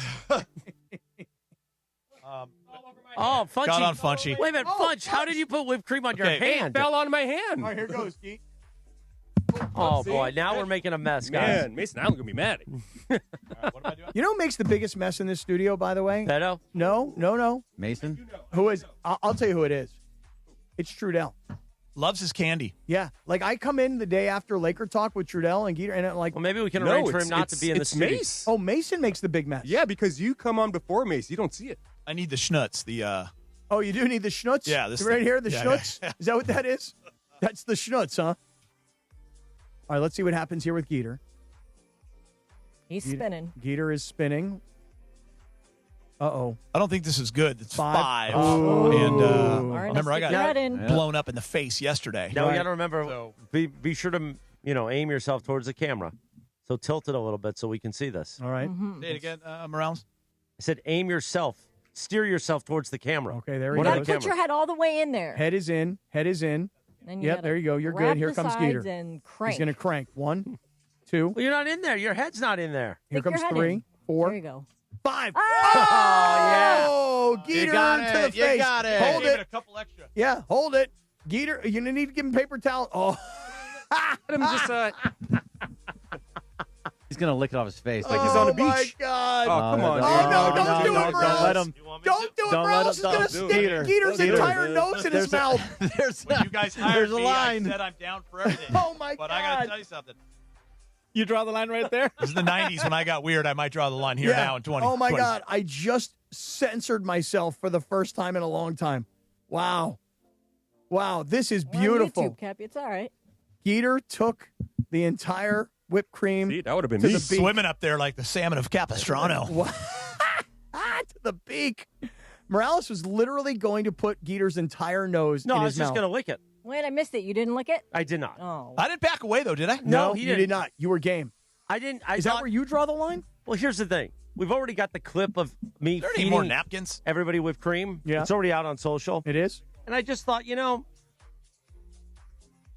I don't need the call later. Like, really, you did 2 whipped cream bits? Like, we need a video of you licking Geeter's nose? Listen, sometimes you pull up. Just a nose. Aren't you guys going to see Sean McVay later? Cappy and I are, Oh. yeah. Yep, we sure are. Well, now we You won't knew- smell like whipped cream. I knew 5. I was in trouble. Yeah, 5 is bad. Yeah. 5 Smell is like really Marie bad. Callender's where I used to work as a kid. Hey, I just want you to know that you do got a little schmutz right here. Yeah, I had a darling. feeling I still You know, have you got some right there. There you go. There you Quite go, the kid. schnoz anyway. And by the way, I mean, you may have a busted nose after yesterday getting Dude, smashed in the face. real sore. You got to leave us the game wins because I think when Sue is here next week, I think we're going to do two things. A, we're going to get Keyshawn to call in while Sue is here, and that's going to just be weird. And I've told him I'm going to reunite Keyshawn and him in some way. Have him come in. Because there's a bit of a beef. I think there is a beef between Keyshawn. Yeah. And Keyshawn, huge fan of the show yesterday. Wasn't Yeah. We talked a lot afterwards. And then we're going to have him play, what is it called? Pie face? Yeah, Pie face. And then let's see what Sue does. If you love having fresh wild meat in your mouth, shop Wild for it. And by the way, I will lick the whipped cream off of Sue's face. Oh, I bet you will. Is anybody else going to going to take the risk here? I think we should have Berg do it. Oh, I did it last time. This I poor gotta- kid, he's had a tough day already. It's there's a whole bunch of beard on my face. That What I don't about wanna get Briones? in there. Briones looks like a guy who wants whipped cream in the face. No, Yeah, you know that's a clean I face. can get it all over the board here. Is Sweet I'm cool. Timmy into this? Sweet Timmy? Is Sweet Timmy down? My new guy? Sweet Timmy's really he's in a good place right now. I think so might as Sweet well keep Timmy's in the going. back. Open the door and call him in. Or Carlo. Carlo could take one to the mask. Carlo wearing a mask to work. Sick as a dog, but trying to be polite. Tim's definitely going to do it if we ask him. I feel like he's all, like you said, he's all in. He's all in, this kid. He's Come like- in. We wanted you to play Pie Face. Come on, He's Sweet like, Timmy. yeah? What? Come on, Sweet Timmy. Was You that can do it. rigged? Was that rigged? Was it rigged? It felt rigged. Did it feel rigged? It did. It felt No. like One time it went like 13 or 14 clicks. Another time it went 2 clicks. You just never know. Yeah, so I got 2 clicks in. Sweet Timmy, click, you wanna click, play Pie and then you Face? got to click Did 5. I That's- panic and go Sweet 4, Timmy's 5, coming in. 6? No, you went 3-4. Okay. Timmy ain't doing Yeah. this. All right, guys, load it up for Timmy. Timmy All is not doing Timmy this. is going to do it. Wow. Timmy is going to play Pie Face. You know why? You changed your shirt, didn't you? He's going to play Pie Face. All right, Lindsay's going to come in there and load it up for Sweet Timmy. There's a mic for Sweet Timmy. Thank you. And now Sweet Timmy has taken the dreads and he's put them all up. He put them up because, you don't want to get this in the dreads, man. Oh, not at all. Man, Sweet Timmy, you ready to take a pie to the face? Or you might not. By the way, I'd like to make a wager here that if Sweet Timmy does not get pied in the face, then Funchy has to at least try it. But if he does get pied, in the face, then you don't have to try it. I hate you, man. Bye, dog. Oh, What do you look think, at this. Punchy? Or here comes Sweet Timmy. Sweet. Oh, you got to spin the thing. Spin the wheel. Spin the wheel, Sweet Timmy. Just click it. Okay, Sweet Timmy has a 5. Oh, boy. Okay, now I am take these so yellow things intrigued. Right here and turn them. Make sure he sticks his head in good. Oh, he's got his There we goatee go. already in it. Goatee 1, is getting Got nice a big old sauced smile. up. 2, 3. Oh, he 4, might get okay. 5. Oh, Sweet Timmy made it. Sweet Timmy made it. Come on, Funchy. No, What thank in you. the absolute Funchy. F just happened there? Yeah. Goated. See? No, I thank had you. 2. You had 5. You got it on 5. That's 7. He just went 5. Did I lower it too much? I Is that a thing? Bunchy knows. Bunchy knows he's taking All it to he's the got face. is a little schnutz in his goatee. How did that not fly up? Come on, Punchy, Funch. it's your This will be turn. No, it's not. this will be a I made legend. it. It I ain't. did 5. Don't do this, man. I can't believe It's you your Don't did do turn. this, man. It'll Don't be a do this to legendary brother in moment, arms. Funch. Come on, Funch. Don't do this to a brother in I did arms. it. Funchy, You can do it. brother in arms? Yes, we're brothers. Look. Look. Same skin color. Funchy, your cat will be so proud. I'm good, man. I can't. No. You can't do it. No. But you can eat tuna fish? Yeah, From I can eat 7-Eleven? tuna. I could. Devil's egg, I'll tuna eat- fish, I'll eat sushi, anything. dogs. I will eat anything, but I'll not take anything in the face. You let Morales No put it facials in here. your mouth earlier. I mean, what's the the drops difference? are just everywhere. Yeah, it's quite a segment, frankly. I don't understand what All the right. problem is. I will do any other crazy stuff. Lindsay, you want to go in there? Absolutely not. All right, Linz, come on. Nope. Lens. It's Yeah. wild that Lens. this is the You know lens. what? I'm allergic. You know what? If Lindsay does it, I'll do it. Okay. Okay. Okay. How about that? Okay. Okay. How about Okay, that? fine. Do it. Come on in, Linz. Here she comes. Yeah, Lindsay. Man. Pie face. The YouTube hour is just special. It just, Digital hour. yeah. Digital hour. is Right. Because we're on something else. YouTube and the app. Right. Yeah. Right. Here Something comes Lindsay. else. Here comes Lindsay, and there's a big pile, and it's 5 clicks. She already got 5 clicks. Here comes Lindsay. No, but I'm saying, but Sweet Timmy did. Lindsay, I'm so proud. 2. Okay, 2. Here we go. Yep. Here comes Lindsay. Click it. No, the other way. click it. Away from you. 1. Oh, that's going. Oh, Lindsay got it. Lindsay took it. Oh, it's just in a the little drop. face. Just a little dot. In the face. In the face. Ew. Oh, I gotta do it, okay, Bunch. Punch. Now you're Now- in. Listen, now I mean, what are load the it up. chances? You're not getting anything. Now load it up. Real mess. Yeah. Yeah, but if he spins like a 9, he'll get it. We're out. Load it up. Okay, we're Well, almost you guys done. sprayed it all in your face. So. We're all done. Here comes Don't want Sponge. to ruin my Amazon. So city proud of here. you. Way to be a team player, Linz. Right there. Team girl. Team girl. All right, Funchy. Funchy spins. Funchy gets a 3. A 3. Okay. Here comes What do I do? If there's a God, it's happening. Put your face in there, Funch. Okay. Geeter. Right? You wanted to get it so bad. Right. If Then if push anything forward. is true in Here this goes world. Funch. 1, 2, Come 3. on. Oh. Safe by Funch. He's safe. I think I even did 4. No, by you did accident. 3. I think no, I I think you did clicked 2. one by accident. I think you did 2. No, is what I shut know. up. No, for One real. more. I think you gotta I do think one you did more. 2. I dog. need to click 4 more times. Yeah, I just one more I would got have something really. on my chin, man. I hate this. Come on. Yeah. One Dirty more chin right here. turn. One more turn. Come on, Funch. Here he goes. He's in. He's in. Oh! And he got it. Oh, and he took it to the face. To the face. How great. How happy are you, Geeter? Absolute That's geyser because to the That's face. because I'm I so got good. love for you, That's brother. 'cause I Oh yeah, you're gonna smell that all day long That's too, 'cause I buddy. got love for you. I got nothing but love in It my heart smells for you. good. Oh yeah, Nice and like vanilla-y. yeah. I It's gotta nice. take a shower when I get home. What, you give me a weren't going to break, take a Funch. I mean, shower is at that- some point? Is that new? I mean, I took a shower this morning. Okay. But I was going to take a shower tomorrow morning. Okay. So I got to take a shower when I get home. Why? Because you got a little the pie face? Yeah, and then re-moisturize my face. Oh, really? Yeah. This Those are is just my like- money. This is my money here. Man. Those are just like juices and You berries, see this right? here? This is my Is that money. moisturizer like juices and berries? No, it's just real moisturizer. Really? Okay. Yeah. Oil of Olay? Like some, I don't know, women's stuff. Okay, I understand that. Yeah, Use women- Secret is deodorant? No, It's great no, deodorant. I don't. No, I Secret don't. deodorant's You very know, my good. wife sometimes uses my deodorant. Oh, really? Yeah. No, but Wow. Secret. Old Would smell Spice. good. Oh, Old Spice. Old Spice. Old Ugh, Spice. I don't know. Yeah. It makes me Swagger. stink. Funch, I you got use low. Ban still. Fiji. You got low. Old Still on Spice your face. Fiji. What I do you use use? Ban Original. What? Oh, really? Ban. But you got to order it on Amazon now. Oh, really? In the market, they don't have the original usually. They only have like unscented. I Okay. want the original, the red one. And you use the Fiji from You know, all these Old people in the Spice. chat room really wanted me to get it too. And they Oh, did. they wanted you to get Yeah. it right in the face. Now they want Bergie. They want Bergie to take a shot. Please do. Bergie's had a long day already. Already? He's eating 3 donuts. No, it was 2. Oh, Two just donuts? two. You had 2 donuts? 2 donuts, yeah. I mean, it was. And you had tasted the good, whipped too. cream? I'm going to A be little honest bit, with yeah. you. And you haven't run? If Bergie got it, the stomach would have just go It's an absolutely absolute wild. mess. I don't think Yeah. it'd be right. I appreciate that. All right, it's I've done time this for before. our Yeah. Don't Sweat the Small Stuff. Calendar of the day for Wednesday, July 29th, 2026. Wake up and think about 3 things you love about your partner. It's nearly impossible to get too uptight or to sweat the small stuff with your partner when you have recently reminded yourself why you love them so much. This holds true whether you're dating and live in different cities or married and living together, Cappy. That's it? It just ended? It just fell was off it. the cliff? That's it? Well, It what just- are the 3 things you thought about Rachel this morning? What are the 3 things I thought about her? Keep it clean. I think she's gorgeous. Okay. I think she's brilliant. Yeah. And I think she's incredibly supportive. How about that? Is that heartfelt? You've closed 2 shows in a row back to back with just Heartfelt. like real stuff. Yeah. Heart. From the heart, Geet. Yeah, you meant it. Yeah, big time. Hope Rachel heard it. Yeah, I got a lot of feedback on that Clip it. ending comment yesterday. By from the way, folks. you and I talked about it. Thought it was awesome. Yeah, thank you. Thanks a hell of a lot. It reminded me of Al Pacino and Any Given Sunday. Yeah, I told you you that. said it was like it was that deep for you. Got to fight for every inch. Yeah. Yeah. You know where I realized Pacino got the hooah? Where it started. Hooah. I watched Godfather 3 over the weekend, which, Mhm. you know, it is what it is. Yeah. And when he had a diabetic stroke in the movie, he goes way over the top in the acting. And I think that's where somebody said, you know what, this is a new bit. You just got to be, wow.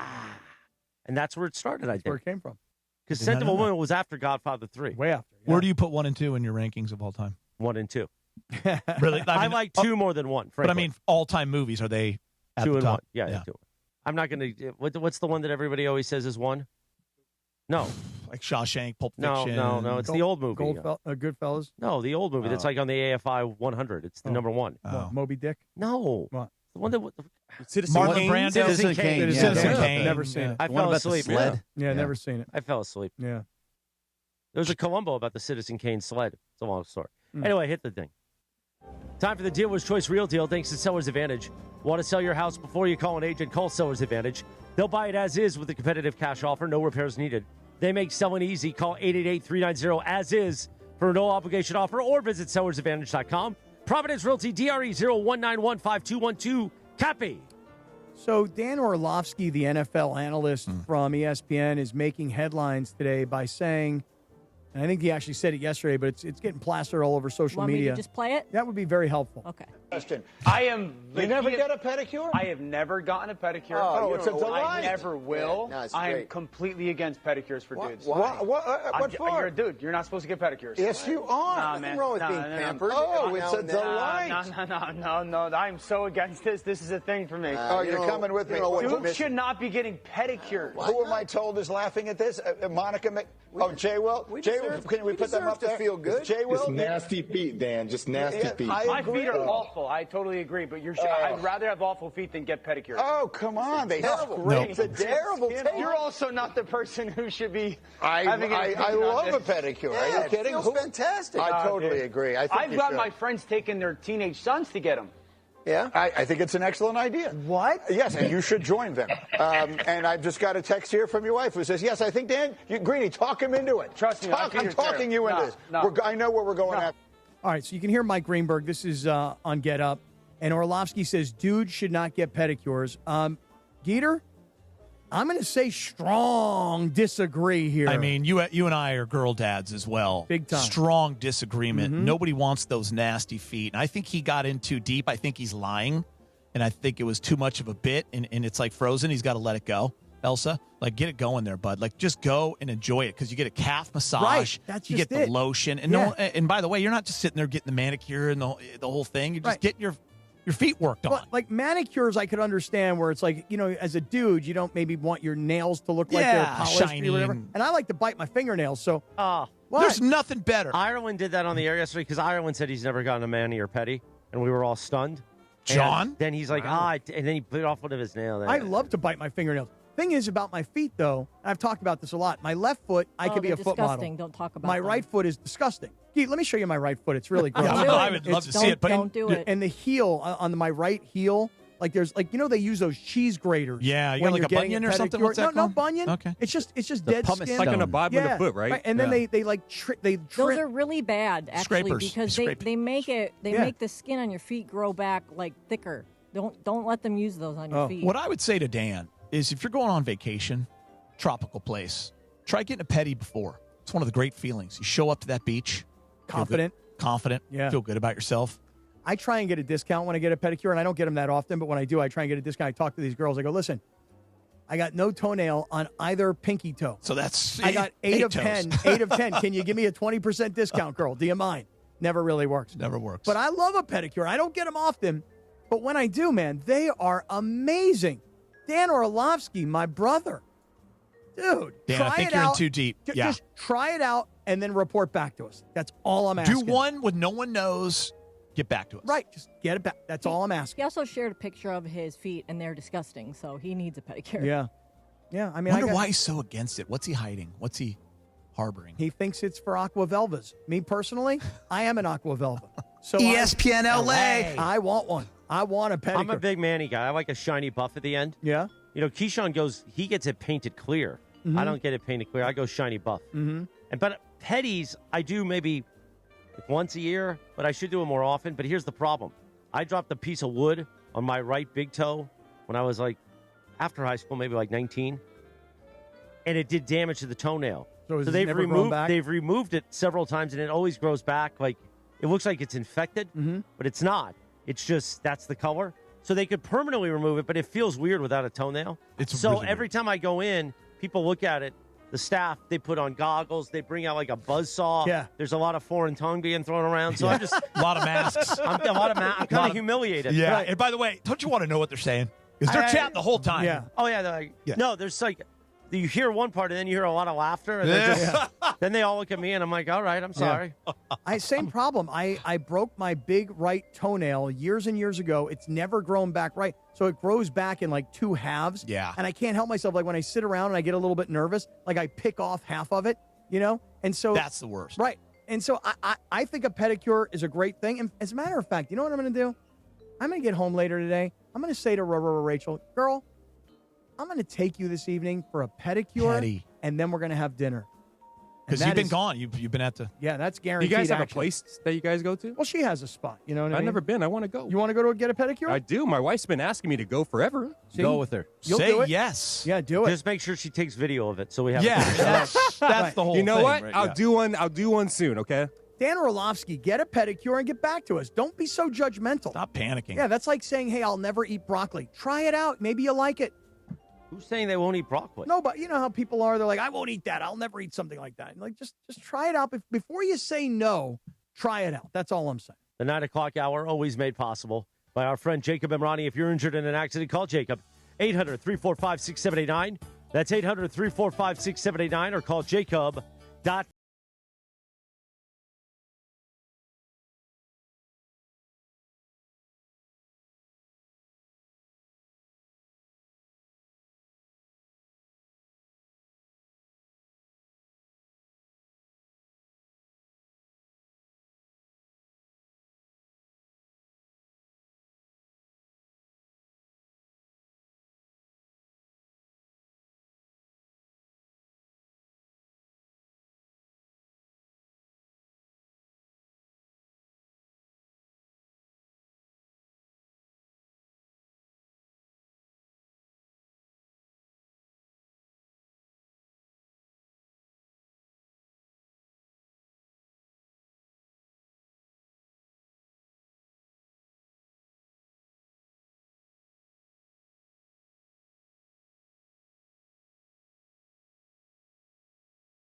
And now, it's Rich Eisen.